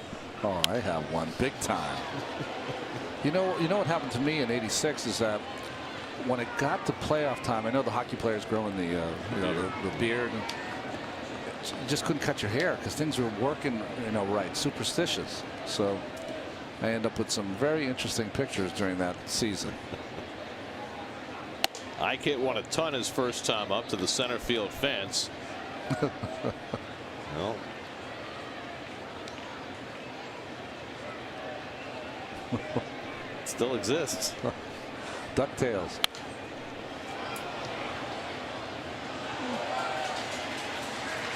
Ike had to feel good about his last turn at bat last night when he drew the leadoff walk in the 10th. And then has to feel pretty good about his first at bat tonight. Gary, what happens is that when you're not performing well, you're just trying to do something positive to help the team. Good follow for that tough backdoor slider. And it's got to feel good to start the inning, not be pinch run for, and score the winning run. It's just you just want to do something positive to help the team win. Well, right now, I mean, Ike's just trying to keep himself in the lineup as he goes down swinging on the pitch in the dirt, and Flowers makes the toss. I mean, Terry started him last night against the left-hander, and the Mets are facing lefties the next 2 nights in Jeff Locke and Wandy Rodriguez. And so, at this point, especially after he got pinch hit for in Atlanta against a lefty, he's got to convince his manager that he deserves to be in the lineup every day. Yeah, it's almost like a day-to-day basis, isn't it, Gary? It's like how did he play last night? Left-hander pitching. Okay, you know what? He's not going to make the lineup today. Well, guys, Terry Collins told me the other day that he wants Ike to play this week facing all those lefties. He said this is a pretty important week, and I followed up and I said, well, does that mean that he's in danger of becoming a platoon type player? He's like, I don't want to go there right now, but Andrew Brown took ground balls at first base today. We know Justin Turner plays over there too, so I think it's a pretty big week for him. You hate to put such importance on it, but Ike is just, if you're going to have a successful team, you're going to win some games, he's got to play great. We've talked a lot during this early season about his struggles last year early in the season, but you know what the difference was? They were winning. Was winning. Yeah. So they were able to carry Ike and get what they could out of him defensively. Matt Harvey still in that 24-hour period, by the way. 1-2 to Tejada. That's why he's still smiling. But you know what I mean? I mean, if the team were 6-7 games over 500 right now, you'd say, okay, we can wait for Ike to find it. But here we are now in the second week in May, and he hasn't quite gotten there yet. Tejada grounds one down to third, and Gillespie throws him out. 1-2-3 inning for Jake Peavy. 5 in the books now at Citi Field. 4-1 Chicago.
for the White Sox. Konerko has struck out and flied out 0 for 2.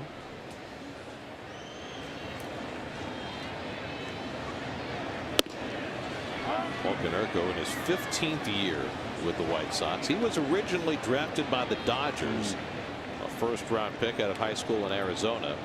Made his debut with LA, and then shortly thereafter was traded to Cincinnati in a deal that brought the Dodgers the reliever Jeff Shaw. And then after that season was over, was traded from the Reds to the White Sox in a deal for Mike Cameron. Wow. Who would later play for the Mets. He's been a mainstay ever since. 426 home runs. Put that into perspective. That ties him with Billy Williams. Can't put this one on the board. That's the first out. Well, we were talking about Ike Davis and Terry Collins' plans for him. Kevin caught up with Terry before yesterday's game, before Davis faced Hector Santiago. You know, one of the things we have to start to do is find out about some of these young guys. Are they ready to play here?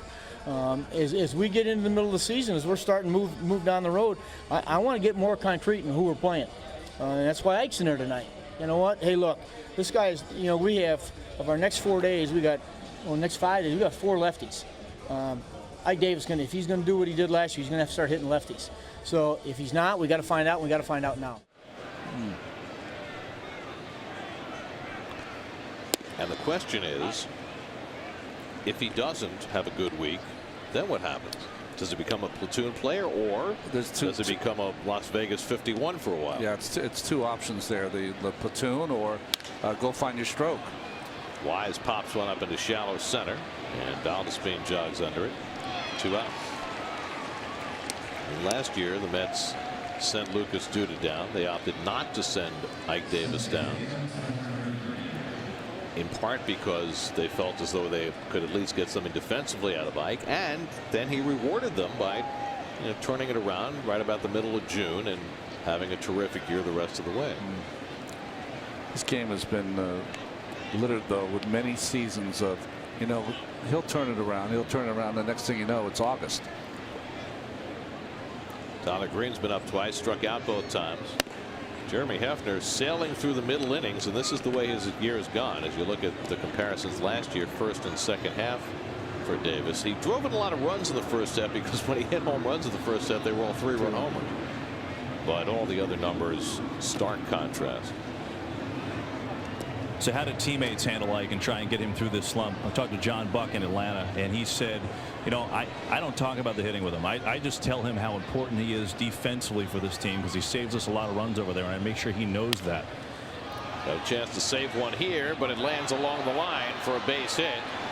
Green heads for second. Murphy's throw comes up too late. And it's a double for Tyler Green.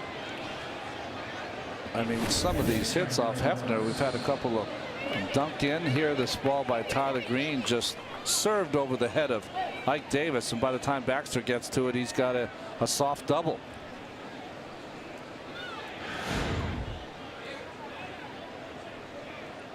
So a 2-out double for Green, his first double of the year. And now Tyler Flowers is 0 for 2, and the Mets will intentionally walk him and get Peavy to the plate. This will be the first walk of the night for Hefner. We were talking about Hefner and his success in the middle innings. He's had trouble the first 3 innings of games, but he has not allowed a run yet this year in the 4th, 5th, 6th, or 7th inning. Trying to keep that intact here in the 6th tonight. Well, he's a breaking ball pitcher. Obviously, maybe does not get the complete feel of that slider until he's been out there a little bit. So Flowers gets the intentional pass. Rob Carson staying busy in the bullpen. But Hefner will stay in to try and get the opposing pitcher out with 2 out and 2 on. As we mentioned before, not an automatic with Jake Peavy, who is a good hitting pitcher. A couple of groundouts tonight, 0 for 4 this year. Of course, it's been a while since he has hit regularly, going back to his last year with the Padres in 09. So a big spot for Hefner, trying to keep his team in the game now.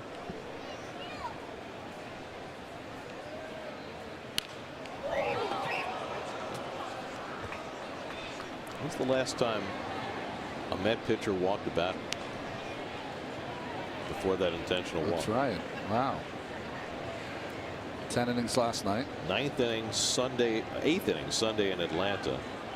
Bob Carson walked Justin Upton. That was the last time before that intentional walk.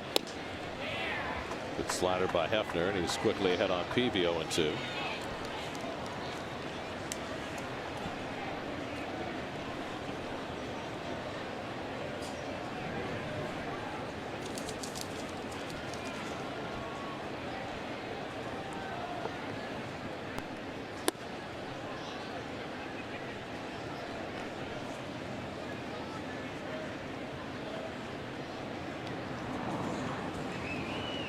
After seeing about enough of that guy.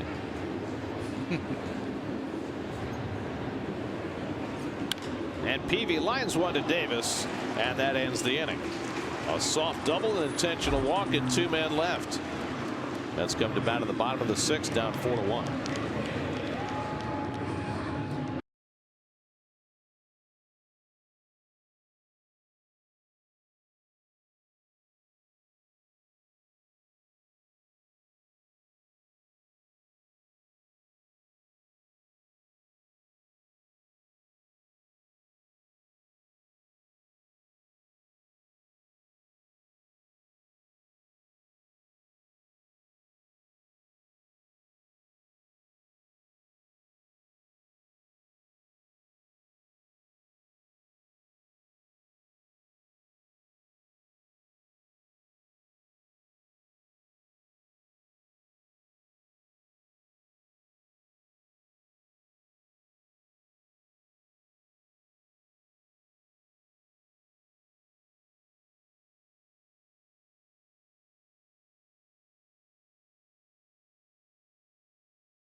The SNY Play Bowl Award helped the Copeg Little League recover from the storm with a $5,000 grant. If you're in a league from the tri-state area in need of assistance, apply for the SNY Play Bowl Award presented by New York Community Bank at facebook.com/SNY.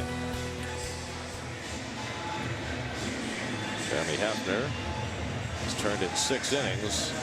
Probably deserves better than to trail 4-1. He had a 3-run inning against him in which there was only 1 ball hit hard. Nonetheless, he's out of the game after 6, and Marlon Byrd will bat for him in the bottom of the 6th against Jake Peavy, who's given up just 1 hit. A Lucas Duda home run leading off the 2nd. Byrd is 0 for 2 as a pinch hitter this year. Well, the last one was a head scratcher for Hefner. This one more of the conventional variety. Gave up a leadoff home run tonight, and then that 3-run third. And so far, that's been enough for Jake Peavy. Well, I think you described it aptly. You know, he did not have a lot of balls hit hard in that inning, but the crooked number has hurt him so far this year. The Mets do not have a left-handed bat on the bench tonight. Terry Collins put every available left-hand bat into the lineup, so nothing but right-handed bats on the bench. Scott Atchison getting ready to pitch the 7th for New York.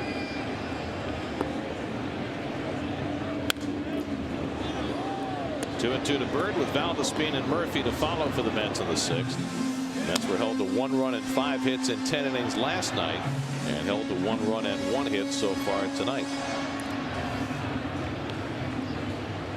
This is as good as it gets, right? 15 out of 18.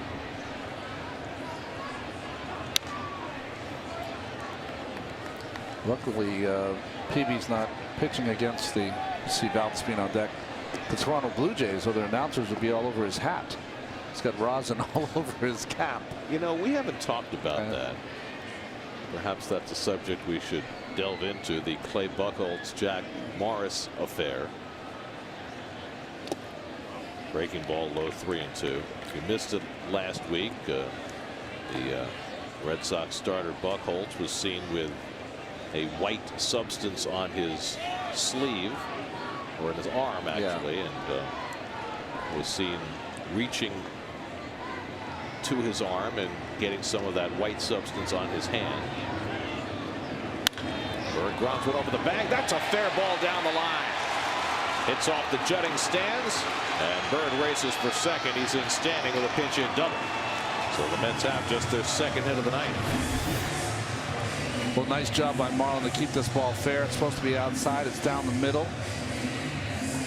And good call by Dan Iasone. You can see that it lands foul once it gets past the bag, but went over the third base bag.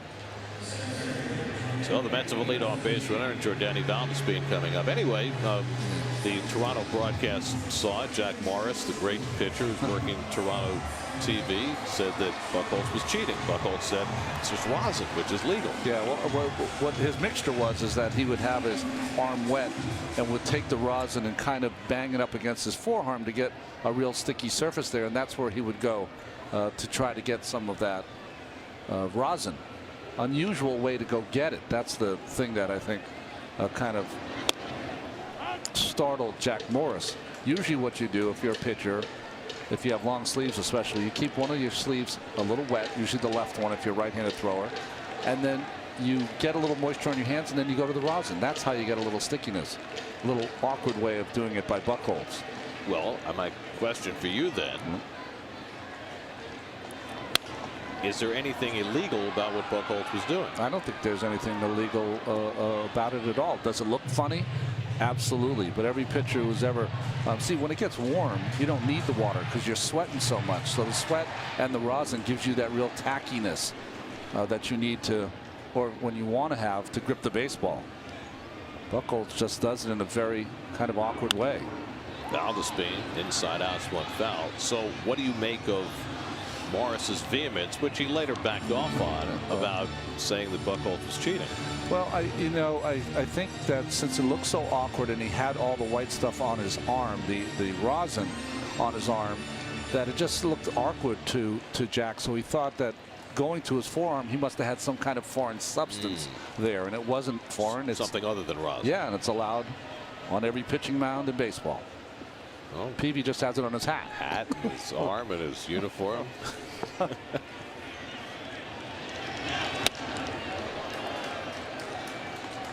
every pitcher looks for an edge. Thought last night maybe Matt Harvey would use the bloody nose to his advantage. The only team that got bloodied were the White Sox. 1-2 to Valdespin, who's grounded out and flied out tonight. And Jordani hits one in the air to center field, chasing Wise back, but he's got plenty of room. Tagging at second is Bird, and he'll go to third. That's the first out.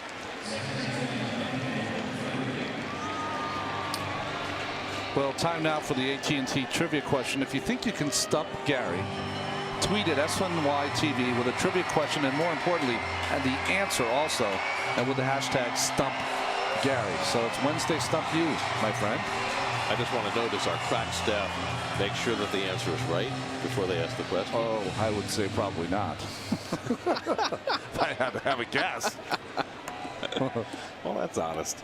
Here's Murphy, who's 0 for 2. Flied out to left, flied out to center.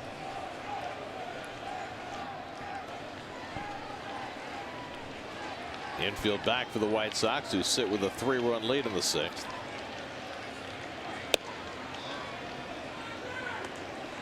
A rare first pitch ball from Peavy. He's been getting ahead all night. David Wright on deck. So with all the first pitch strikes that Peavy has thrown, how many first pitches have the Mets put in play? The answer, 2. The major league average on first pitches is 333. If you get a first pitch fastball to hit, it's often the best pitch that you're going to get. Peavy now behind on Murphy 2-0 with Wright on deck. And a curveball in for a strike, 2-1. Boy, that's the epitome of major league pitching, isn't it? Right there, get behind 2-0, and the good pitchers are able to kind of just spin that ball in the strike zone. Hitter's got to take it. Off the end of the bat, Bird has to hold. Gillespie throws out Murphy, 2 away.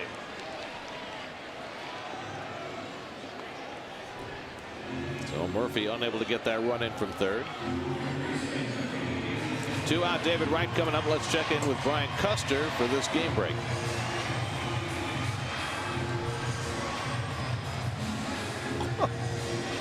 Oh, gee.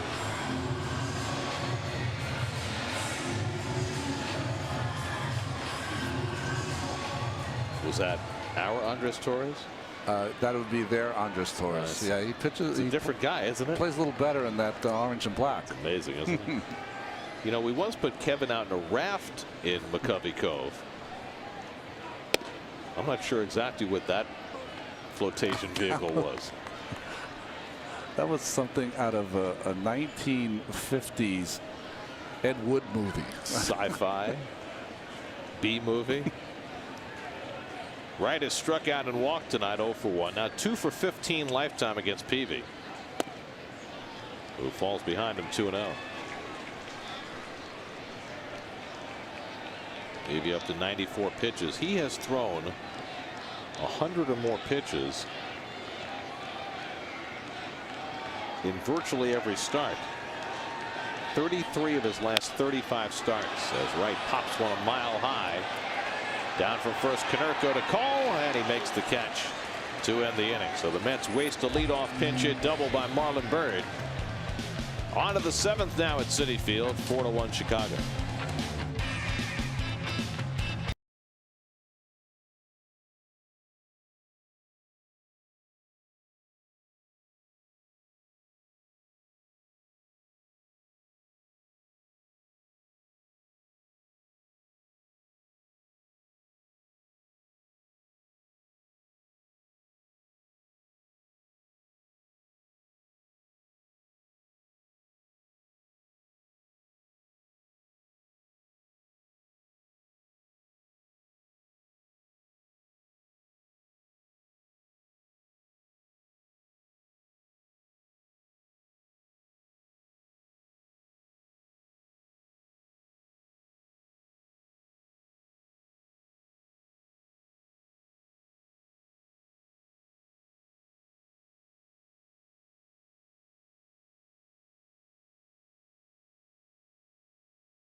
Our own emissary to McCovey Cove, Kevin Burkhardt. Kevin? Hello, boys. How are you?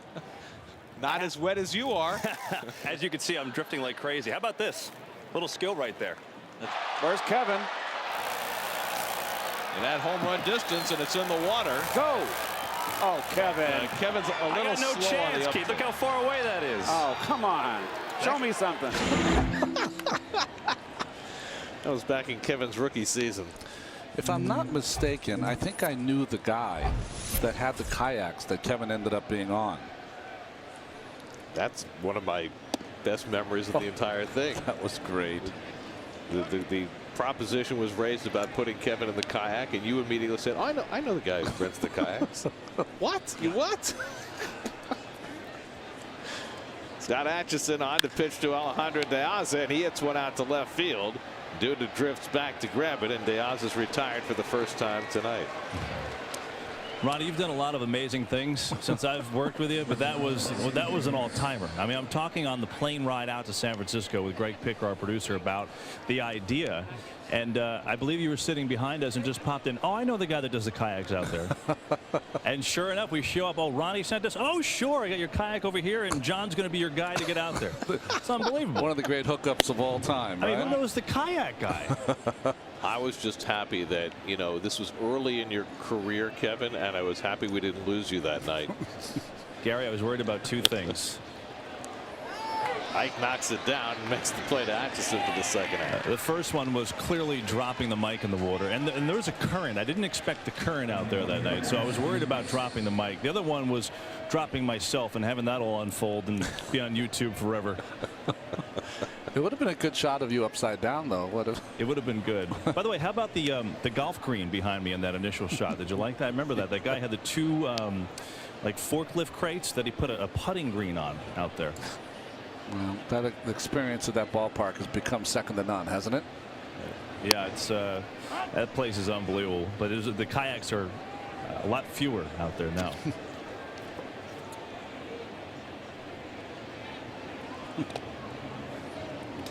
Back in the Bonds days, those kayaks and other watercraft would be wall to wall out in the cove.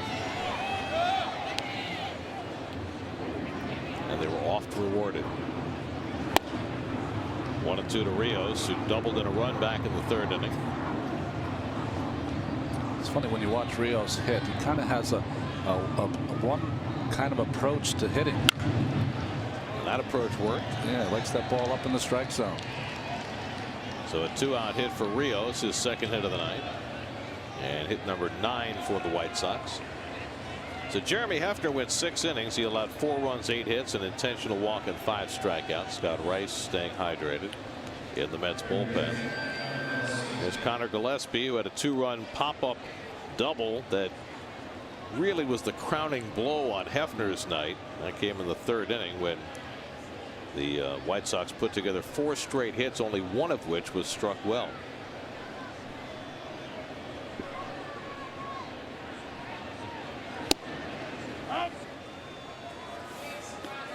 Well, one thing about the Mets bullpen right now, because of all the off days and the rainouts, they're all pretty well rested. Kind of caught their breath, haven't they? Atchison pitched Sunday in Atlanta, faced 2 batters, threw 4 pitches, got 3 outs.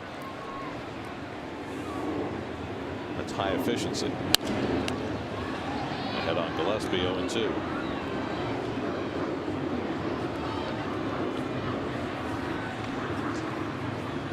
Well, the Mets had a stretch before last night where they played just 2 games in a 5-day span. Now the off days are going to be few and far between, barring more bad weather. Well, it didn't look very good this morning, didn't it? Some bad rain and some downpours. I got caught in one of those downpours in the city this afternoon. You know the game that they called in Atlanta on Saturday? They called it at 2 o'clock. Did it rain that entire day and night? Yeah. The forecast was one of those ominous 100% all night kind of thing. Yeah. Here's the 1-2 from Atchison, the breaking ball in the dirt. 2-2 to Gillespie. Gillespie, former #1 draft pick by the Giants. He was in their system for about 5 years, and the Giants finally decided that his time had passed, and they traded him right at the beginning of spring training this year. Got a minor league pitcher in the deal, and the White Sox, with a need for a left-hand bat on the infield, snatched him up, and so far so good. Runner goes, grounded through the hole, a base hit for Gillespie. Rios got a great break off first, goes first to third. And so the White Sox have runners at the corners with 2 out. Well, Ike holding on a stolen base threat certainly in Alex Rios, so it opens up that hole and he sneaks it through. Murph loves to do those fakes, doesn't he? We need to do a montage of all of Murph's fakes and deeks. See, the problem, Gary, is that you're supposed to be faking out the other team, not yourself. I find it entertaining. Yeah. Watch Murph. Oh, Rios is running. That's the break he got. That was half-hearted, though. It's Konerko, and he takes a strike.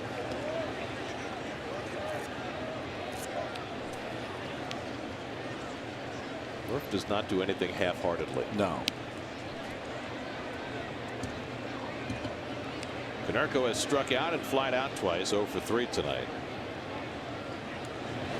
And he lines one to right field, and that'll fall in for a base hit. That'll bring in Rios. Gillespie goes first to third. 3 straight 2-out hits. Konerko with an RBI is 16th, and it's 5-1 Chicago. Well, when you're coming in this situation, you have to hold it there, give your team a chance to come back. But what can you do? I mean, that's just like a swing and a paddle. Just dropped it into right field.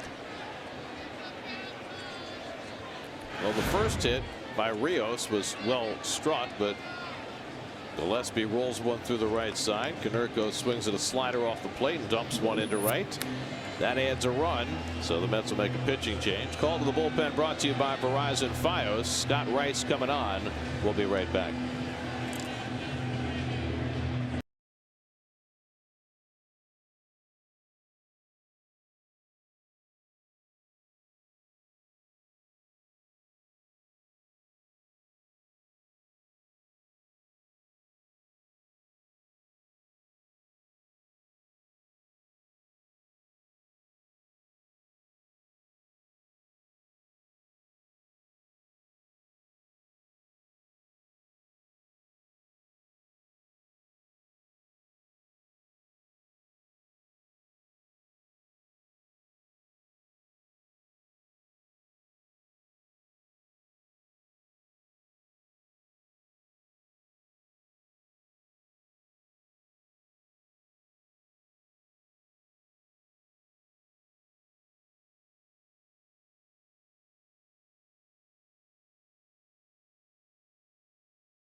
A look at the NHL playoffs with recaps of the Rangers Capitals and Islanders Penguins on Daily News Live, presented by Citi, tomorrow at 5 only on SNY. Scott Rice in to face Dwayne Wides with first and third and 2 out. Rice pitching on 4 days rest. Only threw 1 pitch in Atlanta on May the 3rd. It's a great job, isn't it? Oh man. Threw 1 pitch to Freddie Freeman. Freeman hit a bullet to right field that was caught, and that was his day's work. And then he doesn't pitch for another 5 days. I mean, if you had to be reincarnated, would you want to come back as a left-hander? No. You'd still be pitching. Yeah, no. Especially wouldn't want to come back as a reliever.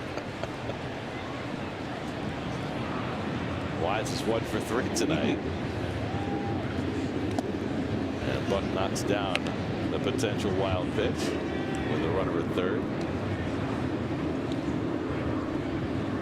From Troy Hawkins, next man up in the Mets bullpen. Atchison retired the first 2 easily here in the 7th, but then 3 straight hits produced a run to make it 5-1 Chicago.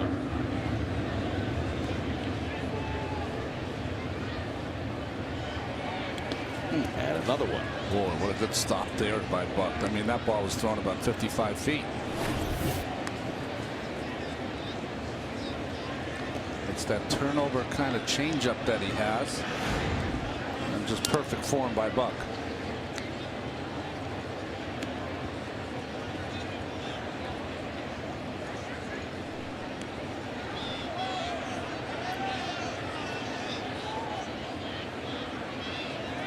And Wise goes down swinging on the fastball, so Rice comes in to strike out the left-hand hitter. White Sox add a run. We go to the bottom of the 7th, 5-1.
Seventh inning.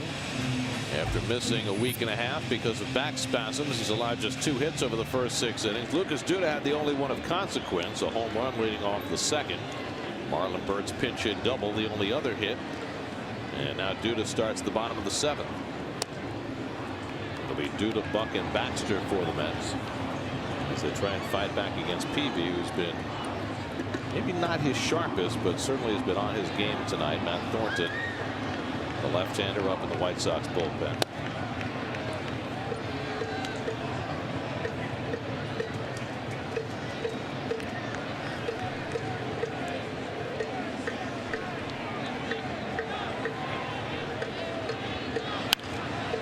Duda fights it off. 2-1.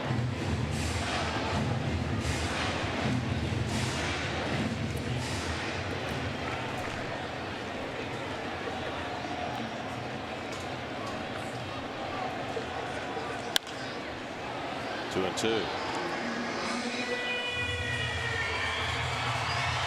Mets and White Sox wrapping up this brief series tonight. Tomorrow night we get our first look at the Pirates, who are all of a sudden battling more injury woes. Their starting second baseman Neil Walker is out, although he's supposed to start rehab tomorrow and might be back by the end of the weekend. Russell Martin missed the last couple of games because of a neck injury. There's a good changeup by Peavy to strike out Duda for the first out. Here's your question, Gary, to stump you. Who were the runners on base when Robin Ventura hit his grand slam single the 1999 NLCS? What a great question. That is a great question. We're going to have to think about this one. Okay, yeah, no, you got time. You got time. Not a lot of time, but you got some time. Well, the Mets were down by a run when that inning began. And I know that Sean Dunston led off the inning with 12 pitch at bat, got on base. Wow. So he would have already scored. So he was not one of the base runners. So I got that part, but that wasn't the question. You walk yourself through that inning. Now, I'm pretty sure that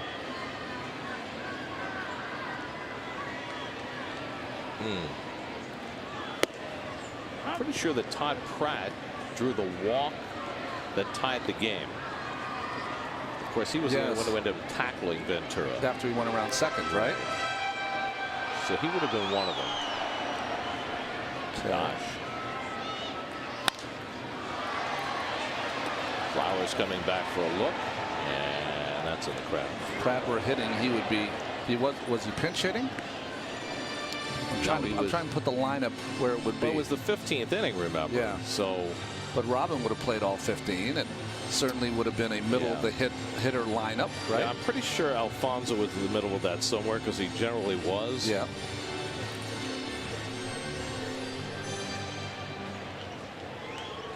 This is still the other side of the moon kind of years for me, so I can't help you. Well, you know, I'm trying not to lean on anybody, because otherwise, you know what I'd do? I'd just run over the radio booth and ask Howie. Yeah, that's right. And he'd tell him. Who was the guy in the $64,000 question? No helping needed.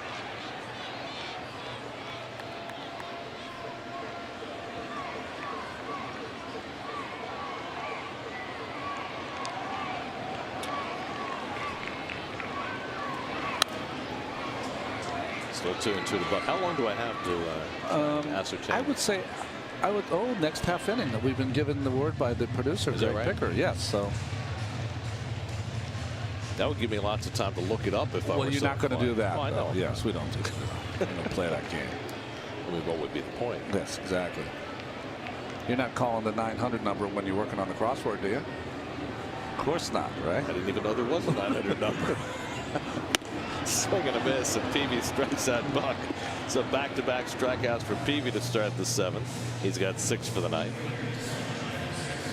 Here's your Rowdy Mets box score. Lucas Duda homered in the 2nd for the only Met run tonight. Marlon Byrd not pictured, had the only other hit, a pinch hit double. Otherwise, a whole lot of offers against Jake Peavy tonight. Last night, the White Sox starter Hector Santiago threw 7 scoreless innings, and we were talking about the White Sox and the great starting pitching they've had for a decade now, as the curveball's in for a strike to Baxter. If Peavy doesn't give up a couple of more runs, this would be the 900th quality start for the White Sox since 2003, which would be the most in the majors over that period. Their pitching coach, Don Cooper, who's very underrated, 26 years in the White Sox organization, 11 as their pitching coach, and he's kind of a no nonsense, throw the ball for strikes kind of pitching coach. Isn't that what everybody wants?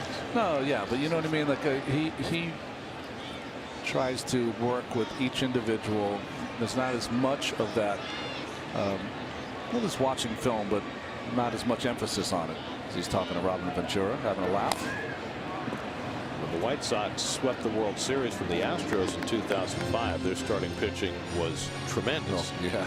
They had Jose Contreras, they had Mark Burley, they had John Garland, they had Freddie Garcia, who pitched the final game of that World Series. In the league championship series that year, in the 5 games against the Angels, they had 1 relief appearance. That's right. Right. The starters went 9 in 4 of the 5 games. Did you see what Freddie Garcia did in his first start for the Baltimore Orioles? 6 no-hit innings. There's Herm Schneider there longtime trainer with Don Cooper. 1-2 to Baxter, and he fouls it back.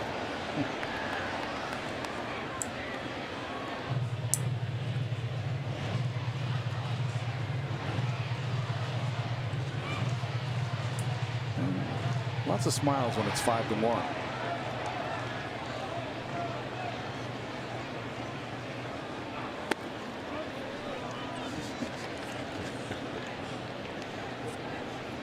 Peavy up to 113 pitches. 34 times in his last 36 starts he's thrown at least 100 pitches. That's a workhorse. Toward the middle of the diamond, and Ramirez with the turnaround has no play this time. Ramirez has already made a couple of stunning plays tonight. Had no play there on Baxter, who has the third man hit of the night. Well, just well placed here. You see the second baseman playing over. He has no shot. Great range by Ramirez, but Baxter runs too well.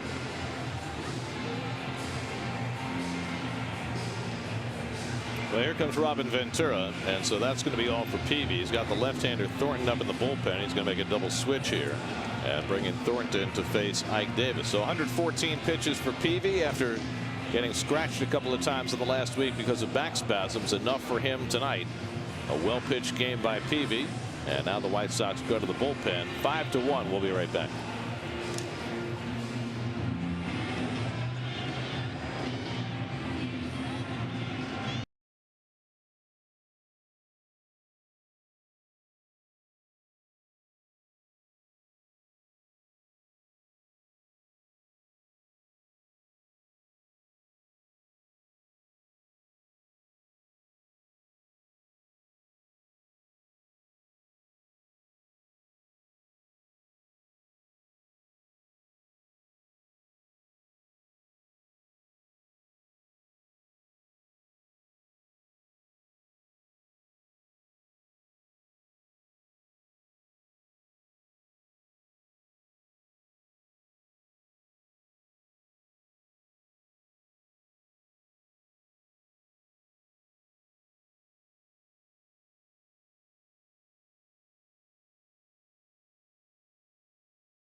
New York zeroed in for the kill as Robin Ventura played Batman once again. 2-1 pitch. The drive in the air to deep right field. That ball headed toward the wall. That ball is out of here! Out of here! A game-winning grand slam home run off the bat of Robin Ventura. All right, so that was the grand slam. That's got to help there. It didn't really help. No? Because the only guy you can see in there is the one guy I knew. But I was saying process of elimination. There were people coming off the bench. All right, well, Pratt was the runner at first. Okay. I did know that. All right. The other two, I'm guessing, only because I'm guessing. Because Ike Davis fouls it off against Matt Thornton. I'd say Alfonso and Olerud. Okay. Okay. But that's a pure guess. There's the veteran Matt Thornton's numbers, 36 years old, hard-throwing left-hander. And Jordan Danks in to play center. He'll bat ninth. Davis is 0 for 2, hit one to the center field fence and struck out in his 2 at-bats. And takes that heater outside. All right, so how wrong was I? I think you got it right. No. I think you got it right. Oh, off by 1. Oh, Cedeno. Not Alfonso. Not Alfonso. Okay. All right. 2 out of 3 ain't bad. Thornton handles the comebacker and makes the toss to get Davis. And that retires the side. Mets leave 1 in the bottom of the 7th. On in the 8th, 5-1 Chicago.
Well, hasn't Scott Rice, the last time that Troy pitched was on May 3rd, 5 days ago, and he got 5 outs in that game. Things have been getting better for LaTroy after a slow start to his season.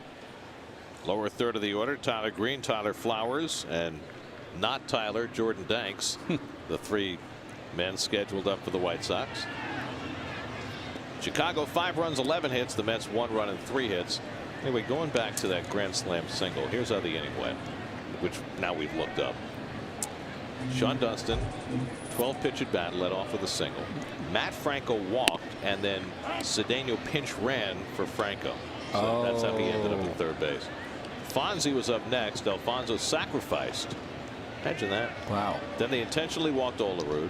Pratt walked with the bases loaded to force in the tying run, and then Ventura hit the ball over the fence. Didn't you tell me that Matt Franco could walk with the best of them? He was the greatest pinch hit walker. In fact, I think he set the record for pinch hit walks in a season. Really? I think he had 20 or 21.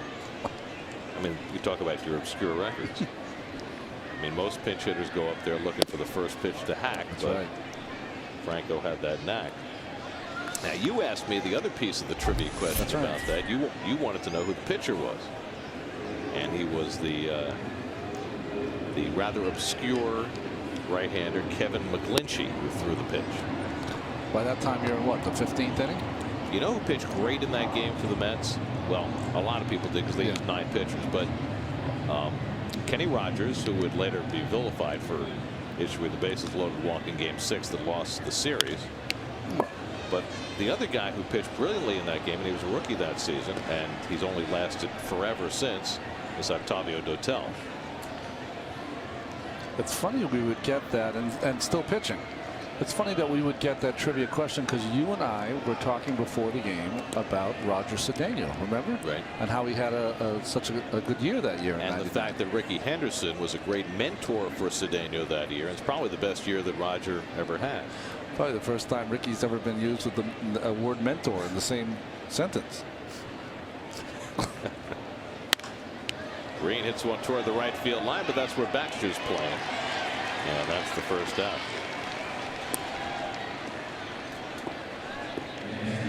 So LaTroy Hawkins retires his first hitter. Now Tyler Flowers looking at the box score now from that game. The starter was Masato Yoshi, and he only lasted 3 innings. Oral Hershiser worked 3 1/3 out of the bullpen. No runs, 1 hit. There's Deontay Heath in the Chicago bullpen. Dotel wound up finishing the last 3 innings and gave up a run at the top of the 15th. Wow. And he got the win.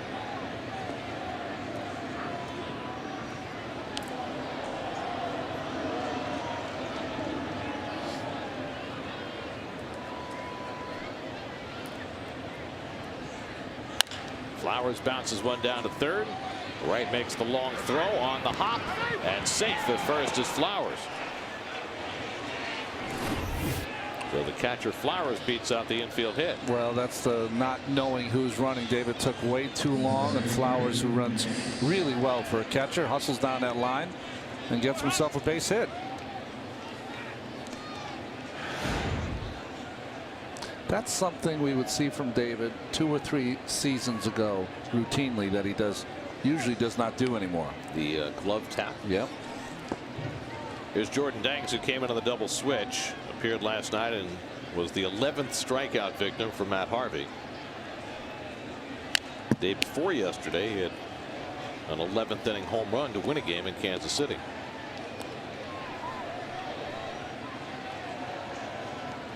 Well, we started to talk about the Pirates earlier. They're coming in tomorrow night. There's not a lot of note going on with the Pirates, except that the end of their bullpen, quite unexpectedly, has become an enormous strength.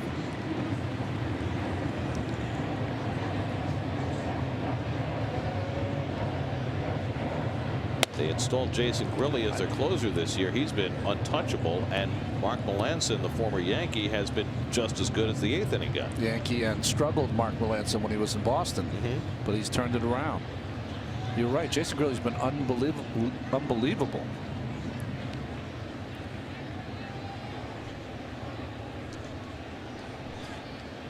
These are Jason Grilli's numbers: 14 innings, 7 hits, 4 walks, 23 strikeouts. 0.64 ERA. You got some nice young players to watch in Pittsburgh, right, as they are growing. Starling Marte in left field. McCutchen, one of the best players in the game, playing center. But Troy Hawkins strikes out Jordan Danks for the 2nd out. And Melancon hasn't walked anybody. Wow. No walks in 17 innings. Those are the pitching matchups. Saturday's going to be Francisco Liriano. He's coming back from a broken non-pitching arm to make his first start for the Pirates. So that's 3 lefties: Locke, Rodriguez, and Liriano, that the Mets will face in that series. And then Jeanmar Gomez taking the spot of James McDonald, who just went on the disabled list on Sunday. So the Mets will miss A.J. Burnett, who pitched well today and lost in a matchup against Felix Hernandez and the Mariners.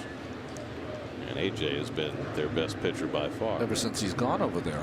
McDonald had a nice first half last year.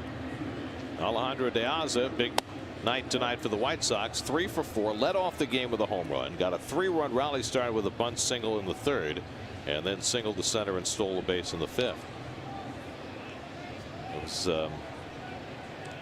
It was fascinating watching an interview with A.J. Burnett during the Pirates nationally televised game on Saturday, and the notion that A.J. is now a leader on that team, considered by many players on that young team to be the leader. Jesse Crane gets up alongside Deontay Heath for the White Sox. You know what was interesting about that interview is I thought A.J. was very honest. He said, you know, I didn't always get out of my own way early in my career, and you know, I'm trying to be better. And by extension saying, look, I did a lot of things that I shouldn't have done, and I'm trying to teach these guys not to do the things I did. Wow. A parental moment. Yeah, we've all been there.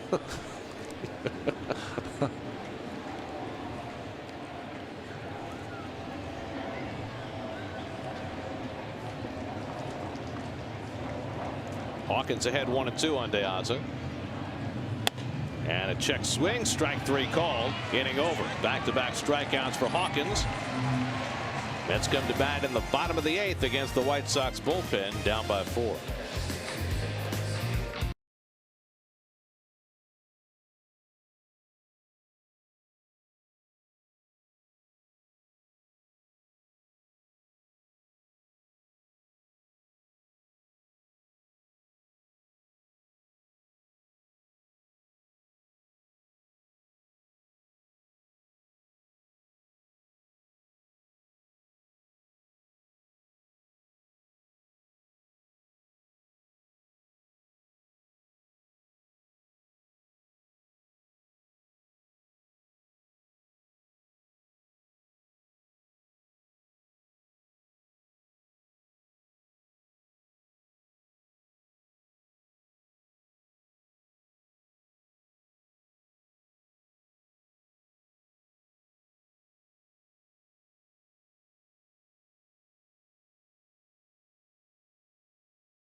It's Mets White Sox finale with insider info and opinion, plus an in-depth preview of tomorrow's series opener against the Pirates on Mets Blog, presented by Verizon, part of the SNY.TV blog network.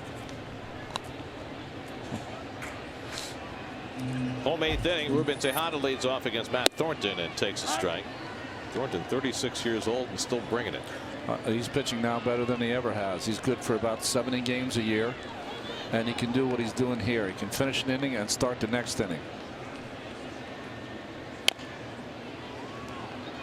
Gets ahead on Tejada, 0-2. Justin Turner on deck to pinch hit. Thornton started out with the Mariners. He's been with the White Sox since 06. They got him in a trade for Joe Borchard.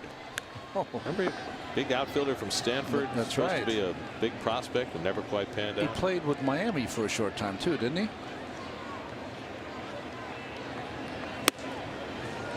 1-2 to Tejada.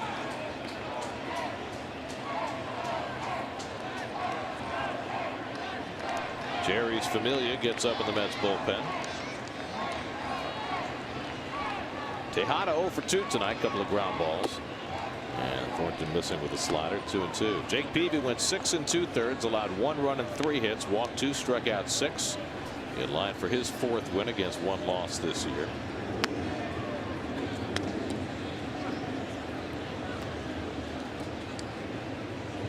Jeremy Hefner didn't give up much hard hit tonight, and yet he's on the short end of this 5-1 score. As the White Sox try to win a game in Flushing for the first time since 1975. That was when the Yankees shared Shea Stadium with the Mets, and the White Sox came to visit the Yankees. 74 and 75, the grass was never green because that stadium was used every day. Little looper into shallow right, and it falls for a base hit for Tejada. So the Mets get the leadoff man on in the bottom of the 8th.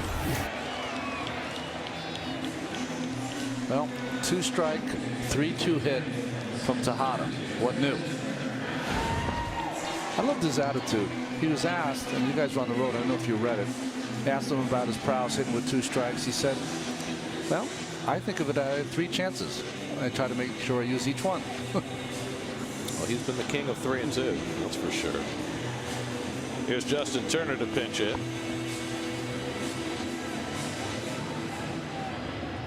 When you last saw Justin, he was drawing a bases loaded walk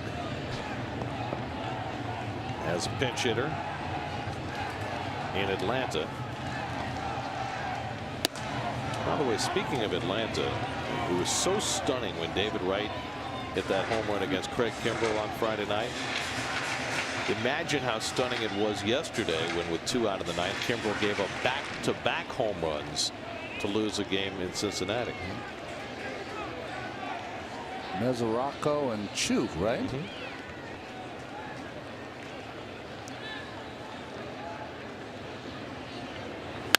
Hit the other way, a base hit for Turner. Tejada will go first to third. Turner stumbles coming around first, takes a header, and has to go back to first base. Meanwhile, Tejada races around to score. So it's an RBI single for Turner, who is shaken up after going down hard between first and second. Well, nice hitting. We see this by Turner all the time, going the other way. Rios a little lackadaisical there in right field, finally gets it in. By that time, Tejada scores. Watch him going around the base. Remember last year he hurt himself running the bases too, and just catches the edge of the bag, starts to lose it, goes down and hustles back to first. They're going to call it a single for Turner. They're going to say the run scores on an error by Rios in right field, so no RBI for Turner, just to add insult to injury. So now it's a 5-2 game. Andrew Brown will pinch it for Jordany Valdespin in a lefty-righty switch. It's interesting the dynamics of the Mets team as Robin Ventura comes out. Turner, right-hander. Baxter, and Valdespin seem to get a hit when they pinch hit every single time. And have trouble hitting when they're in the lineup. Funny game, isn't it? Jesse Crane will come into the ball game. with Andrew Brown announced as the pinch hitter. 5-2 Chicago in the 8th. We'll be right back.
In relief for the White Sox. Well, originally started his career with the Minnesota Twins, came over here to the White Sox where he's been invaluable. Last year, you see his numbers here this year. Last year, 48 innings, he only gave up 29 hits. Made 11 straight scoreless appearances coming into this game. Andrew Brown was announced as the pinch hitter for Valdespin. Brown, who started last night in right field and went 0 for 2, looking for his first hit as a Met. Mets have a run home here in the 8th. A base hit by Tejada, a pinch single by Turner. Run scoring on an error by the right fielder Rios. So the Mets need one more base runner to get the tying run to the plate in the 8th, with Murphy and Wright up next.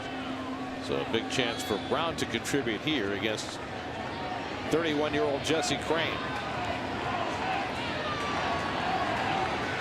And Crain starts him off with a slider for a strike. Now Thornton faced 3 batters, got Davis on a comebacker to start the 7th, but then gave up 2 straight hits to start this 8th. While the White Sox starters have been outstanding this year, the bullpen's been a little shakier.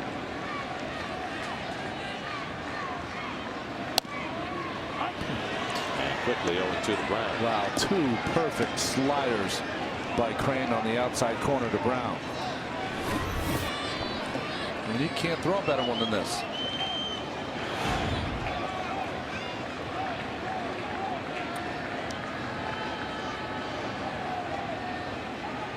Follows that up with a fastball, and Brown has no chance. 3 pitches, and Brown is out for the first out of the inning. Well, good sequence of pitches there by Crain. He didn't miss his spot. 2 sliders on the black, and upstairs with the fastball. So 1 out. Turner still at first, and now Daniel Murphy is 0 for 3 tonight. Flying out twice and grounded out third his last time up.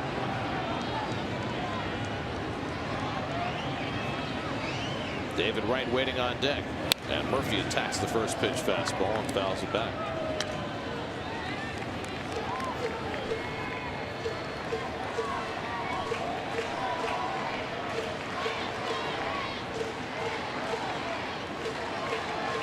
Brandon Lyon joins J. Reach Familia in the Mets bullpen as the Mets try and rally here in the bottom of the 8th. And the curveball bounced foul. And a 2-strike count to Murphy.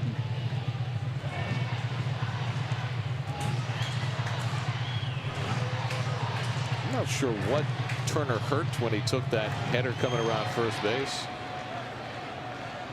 but he appears to be okay. He's had some injury misadventures on the bases before. Murphy leans back. Did you hear Murph? Vocal? Ooh, because that ball was head high. That's all.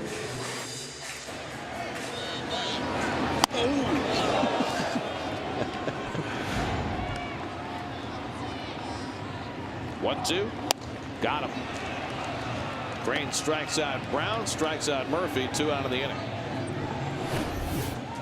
Pretty impressive so far. Change up there to Murphy after the high fastball. So 2 out, and now David Wright. David is 0 for 2 and a walk tonight. Struck out and popped up against Jake Peavy. Wright is 0 for 5 in this series, hitless in his last 8 at bats.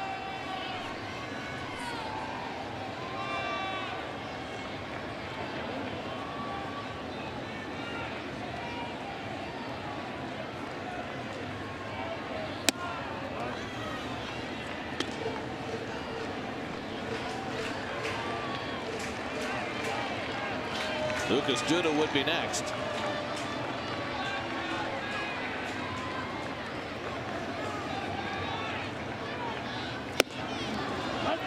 Some serious heat from Jesse Crane, 1-1. Got a whole bunch of hard throwers in that Chicago bullpen. And he surprises David with that fastball at 94 miles an hour. Addison Reed is their closer. We'll likely see him in the 9th if the White Sox hold the lead. There goes Turner, and Wright fouls it off. It's an odd move by Turner, down by 3 runs in the 8th.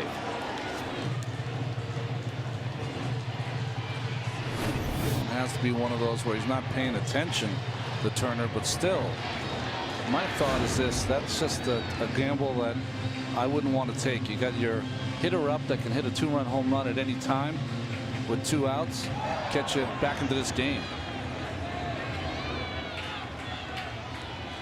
Now Crane ahead 1-2 on Wright. That one sits high, 2-2.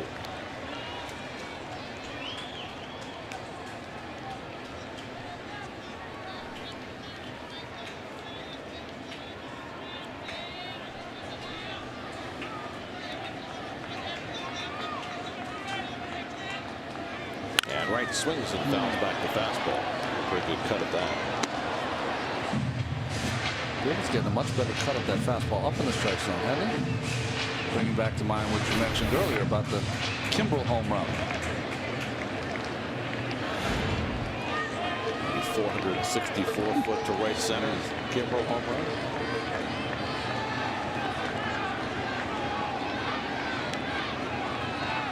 Two coming to right, and the curveball just missed. I mean, he has thrown everything in this inning, hasn't he? He has. I don't see too many 4-pitch, 1-inning relievers.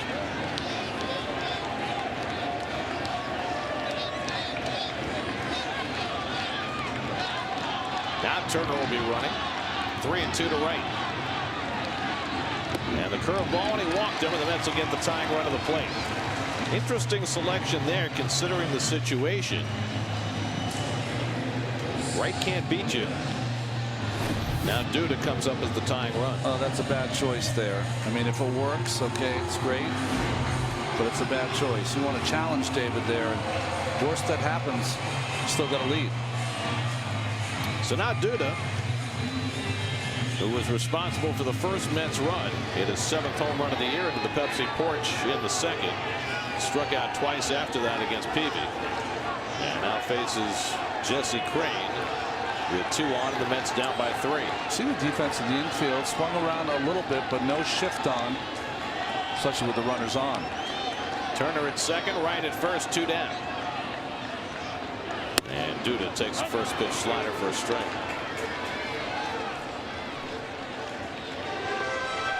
Lucas has already had two home run games this season.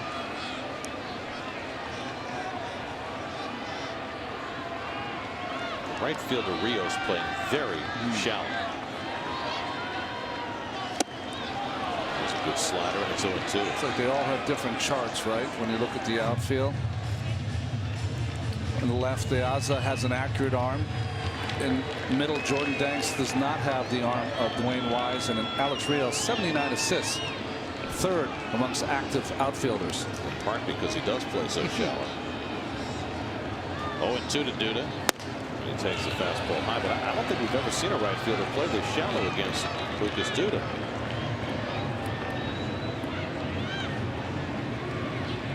I wouldn't play that shallow only because if he hits it over your head, Duda's in scoring position. Now Crane ahead 1-2. And the breaking ball got him. So Crane strikes out 3 in the inning, and the Mets strand 2 in the bottom of the 8th. On to the 9th, 5-2 Chicago.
And greet this Sunday at Citi Field when the Mets host the Pirates at 1:10 p.m. The Wiggles will also be performing 2 songs live prior to the game. Visit Mets.com/The Wiggles for details and tickets. New York Mets baseball on SNY is brought to you by Toyota. See where Toyota takes you. Test drive one at your Toyota dealer. Toyota, let's go places. By State Farm. Today's State Farm agent of the game is Gil Walton of the Bronx. Contact Gil's office at gilwalton.net. And by Nissan. Sign and drive today only during Nissan's Sign and Drive event. Shop ChooseNissan.com. Well, this is a milestone. Justin Turner has been taking fly balls in the outfield. Makes his first major league appearance in the outfield. He'll play left. Juan Lagares comes in to play center as Jerry's Familia comes on to pitch the 9th inning. Well, he had 2 appearances in Atlanta. On Friday night, probably his best as a Met when he picked up the save. And then on Sunday came in and pitched a couple innings, giving up 3 hits and a run. Alexei Ramirez will lead off for the White Sox in the 9th. Well, Troy Hawkins pitched a scoreless 8th inning. Familia now the 5th Met pitcher of the night. Ramirez 1 for 4, but his biggest contribution has been in the field where he's made 2 sparkling plays. Helped out Jake Peavy during his 6 2/3, and he grounds one down to David Wright. 1 pitch, 1 out for Familia in the 9th. Let's check in with the studio, see what's coming up on WB Mason post-game live. Chris Carlin and Bobby Ojeda.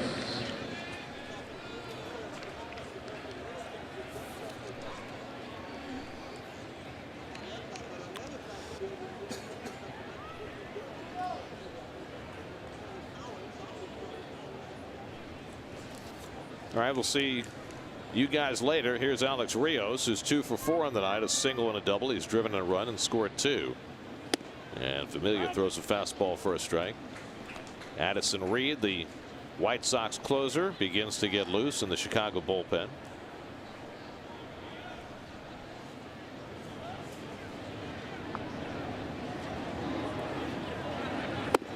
If you are keeping a scorecard, and I know you are. Yes. Turner, of course, is in the game batting ninth. Lagares bats first, and the pitcher is in the 4-hole. Interesting seeing Turner in the outfield here. This is something that he's been working toward for a while, trying to enhance his value to this team. This one's driven deep to left. Rios crushing one, and that one nearly made it to the second deck. Alex Rios with his 8th home run of the year to stretch the White Sox lead to 6-2. Rios with a double, a single, and now a home run. A big night for the White Sox right fielder. And the White Sox again have a 4-run lead.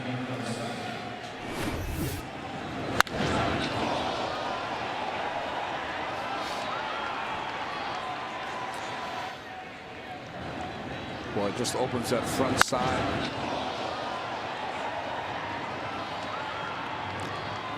I wasn't believe it. I will tell you though, I got to learn real fast that you don't have to watch those. It's important never to watch those. Not when they sound like that. The echo's enough. Connor Gillespie's 2 for 4, single, a double, 2 RBIs. The White Sox now with 6 runs and 13 hits. The Mets 2 runs and 5 hits. 2 home runs for Chicago tonight. De Aza led off the game with a home run, and now Rios in the ninth. And Familia misses with a fastball, and it's 2-0. So with the Mets struggling to find an everyday outfield, struggling to figure out who's going to play on a daily basis, having to pinch hit for their outfielders repeatedly, having Justin Turner available to go into the outfield gives Terry Collins one more option. And when Turner's been in the lineup this year, he has been productive. So the question is, if you're Collins and you have confidence in Turner's ability to play the outfield, do you run him out there a couple of times a week? Well, you'd like to try to find a place for his bat, especially now the Mets offense struggling a little. 1 run in 10 innings yesterday and only 2 on the board tonight.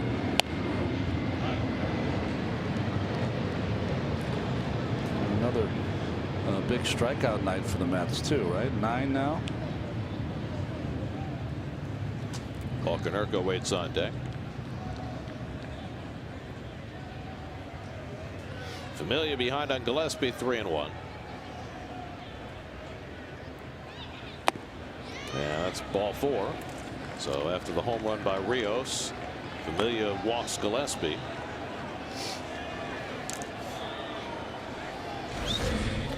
SNY Super Slow Motion is brought to you by your Mercedes-Benz Tri-State dealers. Visit them on the web at searchmercedes.com. Somehow the slow motion seems even slower tonight. Now Konerko had an opposite field single to drive in a run his last time up. 1 for 4 on the night.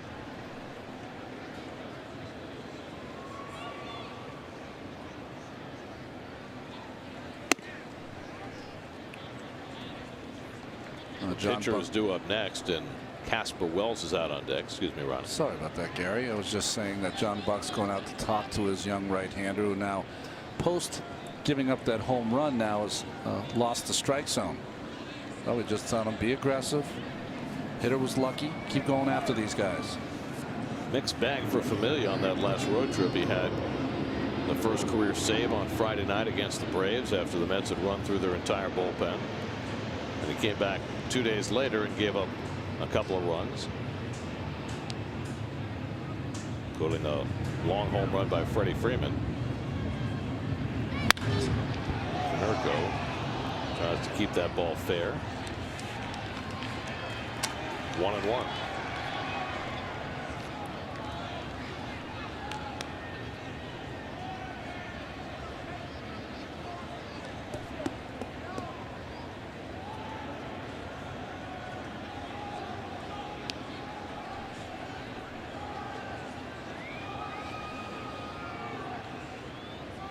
They're trying to get a ground ball from Konerko. And the breaking ball, he went around, and it's 1-2.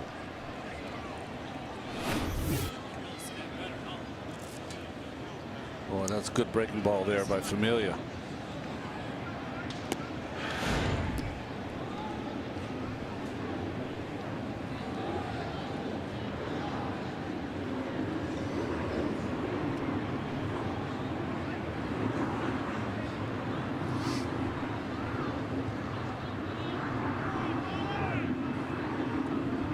Now the 1-2. And Konerko lifts one to right. Baxter coming to the line. And right up against the sidewall to make the catch. That's the second out of the inning. Geico Sports Night, the only show that's only New York sports tonight. Rangers and Capitals play game 4. The Knicks get ready for game 3. Join the conversation. The hashtag SNY Sports Night tonight at 10:30 only on SNY. Now Casper Wells, the well-traveled outfielder, well-traveled just in the last month. Let's see. He was with Seattle to begin the season. Yeah. Taken on waivers by Toronto. 12 days later, purchased by Oakland. And then a week after that, purchased by the White Sox. So he's been with 4 teams already this year. Wow. Wells pops one up. And Baxter from Whitestone retires Wells from Schenectady, and that retires the side. The home run by Rios makes it 6-2 White Sox going to the bottom of the ninth.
Dylan G will be on the mound for the Mets against Jeff Locke. Our coverage begins tomorrow night at 6 o'clock right here on SNY.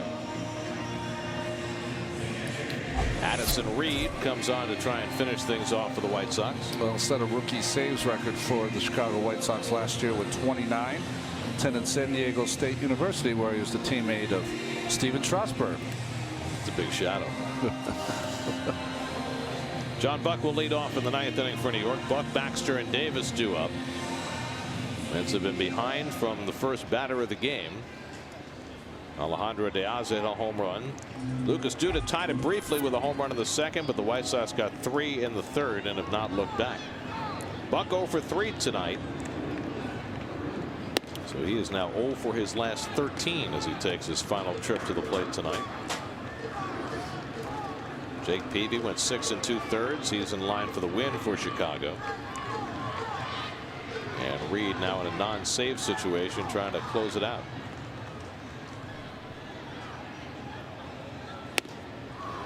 Buck swings at the fastball, 1-1. He's got a lot of late movement, Reed, who kind of throws 3/4, a little crossfire.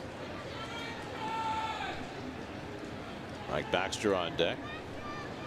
Reed, who grew up in Southern California, big Angels fan. Watched Troy Percival and Frankie Rodriguez as a kid, closing games. Here's the good breaking ball, and it's 1-2. It's Francisco Rodriguez, who beat the record of Bobby Thigpen, who had this save record for 18 years with 57. And Thigpen is now the bullpen coach for the White Sox. Thigpen saved those 57 games pitching for Jeff Torborg in 1991. And then the next year, Torborg came and managed the Mets. Thigpen played on that Mississippi State school that had some of the best talent ever on one team. Will Clark and Rafael Palmeiro were his teammates. Jeff Brantley. Yeah, that's right. Cowboy. Now, the key to beating the White Sox is make sure that Ken Hawk Harrelson doesn't say put it on the board too many times. If he does, you lose.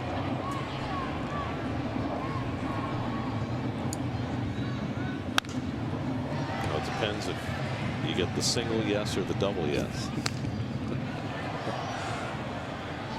People know Hawk now is just the announcer for the White Sox. You forget, for the Red Sox in 68 and 69, he hit 65 home runs. Here's Hawk. Now works with Steve Stone on White Sox TV.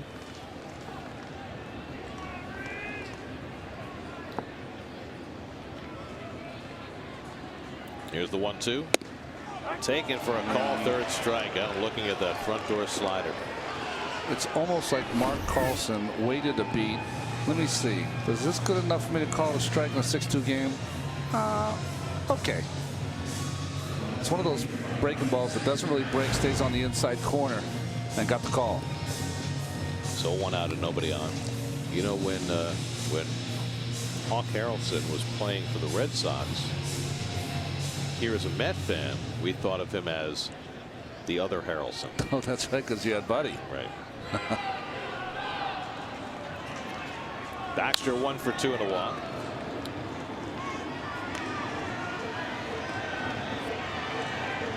You would never mistake one for the other. No, you wouldn't. Yeah, it's opposite as you could have.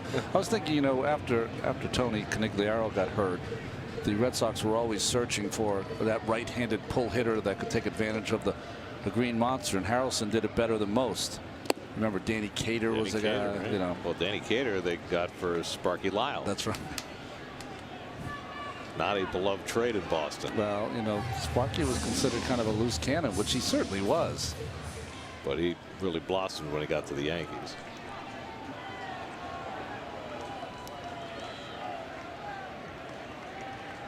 You know, in a day before every player had his own entry music, when Sparky came into a game at Yankee Stadium, they'd play Pomp and Circumstance. They did? Yeah. Oh. I mean, that was cool. Wow. You better be good. He was. He was. Here's the 1-2. And Baxter takes low, 2-2. You know, he had a year that year by a reliever that people that are new to the game now would find unrecognizable. For innings pitched, appearances, nothing to be brought in the 6th or 7th inning with the bases loaded and go get them. Pitch your 2 2/3. And that's ball 3. I think Sparky is still managing in the Atlantic League in Somerset, isn't he? Like the Blue Sox or whatever they Somerset Patriots. Yeah, there you go. Been there for a long time now. 3-2 to Baxter with 1 out. And Reed fires, and Baxter drives one to right center. Danks chasing in the gap. He can't get it, and Baxter can keep on running. And Mike pulls in at third base with a 1-out triple.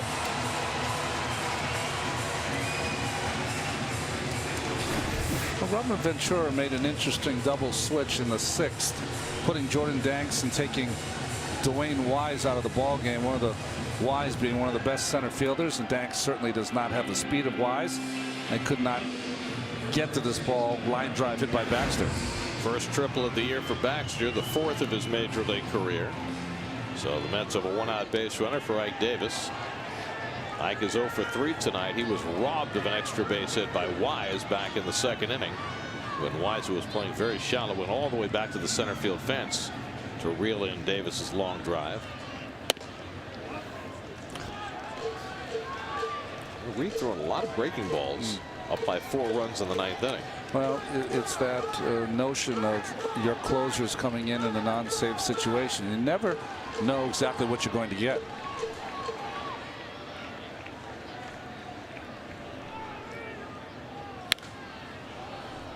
Ball and a strike to Davis.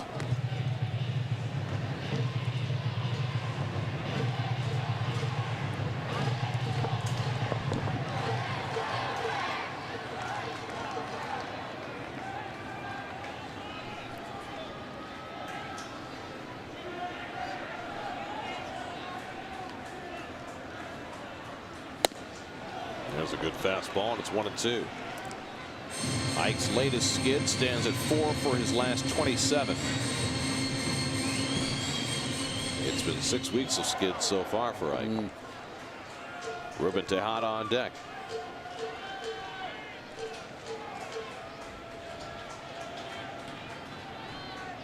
Now Reed's 1-2, and he gets Davis for the second out. Second strikeout in the inning. That's 11 for White Sox pitching tonight. Well, you can see the reaction from Ike. Just right now, lost. You know, when I think of hitters and when they are struggling, Gary, especially young hitters or youngish hitters, it's a lack of confidence. Confidence is gone. You're in between.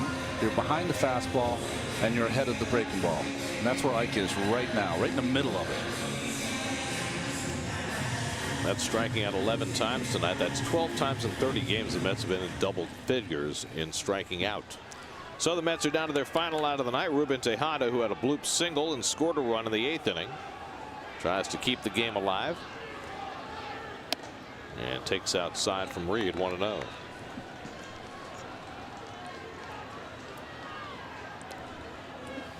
Reed has an interesting follow through after he releases the pitches. He kind of skips a little closer to the catcher to catch the return throw.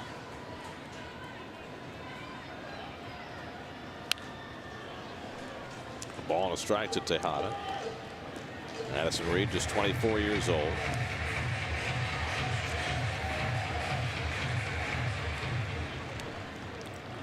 Established himself as the closer last year with the White Sox.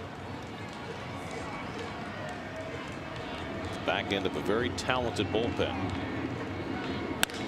And Tejada lines a base hit, and that'll bring in a run. Baxter comes in to score, so Tejada keeps the Mets alive. It's now 6-3, and the Mets need just one more base runner to get the tying run to the plate. Ruben's 10th RBI of the year. Oh, nice hitting by Ruben. Fastballs away, all 3 pitches. This one being the 3rd by Addison Reed. Dumped into right field by Tejada. So now Turner up for the second time. He delivered a pinch hit single in the 8th inning, stayed in the game in left field, his first big league appearance in the outfield. Now, remember that Andrew Brown batted for Jordany Valdespin in the 8th, but then in that spot, Terry Collins brought in Juan Lagares, which I'm assuming he did because he was playing Turner in the outfield for the first time and he wanted to protect him with a better center fielder.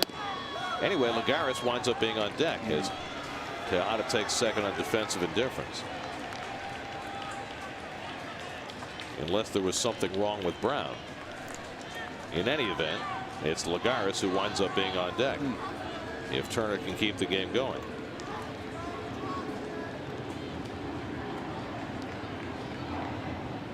And Justin pulls off that slider, and now Reed is ahead of the count 0-2.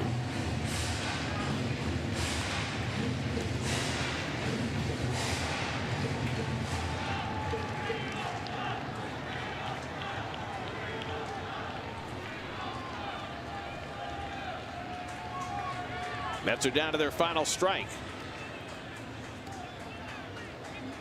And Turner racks one toward the middle. Ramirez makes the stop from his knees. He makes a poor throw, and everybody's safe. An infield single by Turner keeps the Mets alive, and now the Mets will bring the tying run to bat in the bottom of the 9th. Well, Ramirez has made 2 stunners tonight, but he should have held on to this ball. Well, he's been all over the field. Here doesn't get a grip and just launches that ball to Konerko.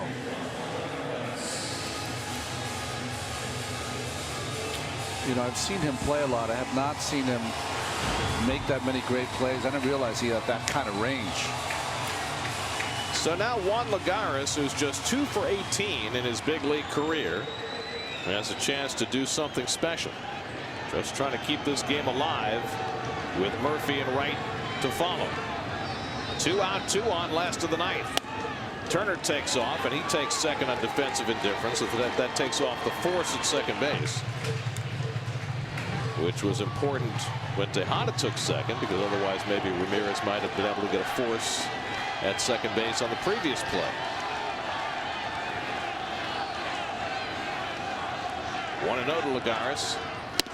A good slider by Reed. It's 1-1. One of the hardest things for a young hitter in a game where you're down by 3 with 2 runners on is your thought should not be of hitting a home run. Your thought should be just continue to keep the line moving. Base hit here, knocks in a couple maybe.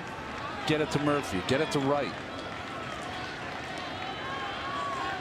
1-1 to Lagares. And he takes the fastball. And again, the Mets are down to their final strike. Tejada at third. Turner at second with 2 down. Mets have a run home here in the bottom of the 9th. But Reed 1 strike away from closing it out.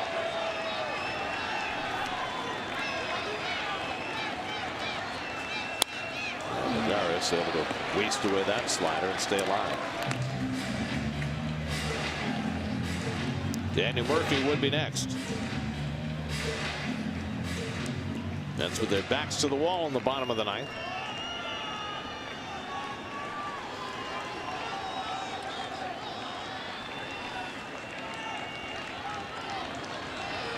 Again, the 1-2. And Lagares goes down on the fastball, and the White Sox win the game to split the 2-game series. Jake Peavy with a great outing, coming off back spasms to go 6 2/3 to get the win. Home runs by De Aza and Rios, and the White Sox win it 6-3. Well, Jeremy Hefner had that tough 3rd inning. Not a lot of balls hit hard that inning, but still gave up 3 runs. The Mets strike out 12 times in the ball game, and Ventura gets a win here in Flushing. Here's your game summary. So the Mets and White Sox split a pair here at Citi Field. Jeremy Hefner falls to 0-4, gave up 4 runs over 6 innings, didn't get hit particularly hard, but enough to beat him today because Peavy was on his game and gets his 4th win of the season. New York Mets baseball on SNY is brought to you by the new 2013 Lexus RX. By McDonald's, enjoy a small McCafe Frap, shake, or smoothie for only $2.29. By Budweiser, great times are waiting. Grab some buds. By Geico. And by AT&T, rethink possible.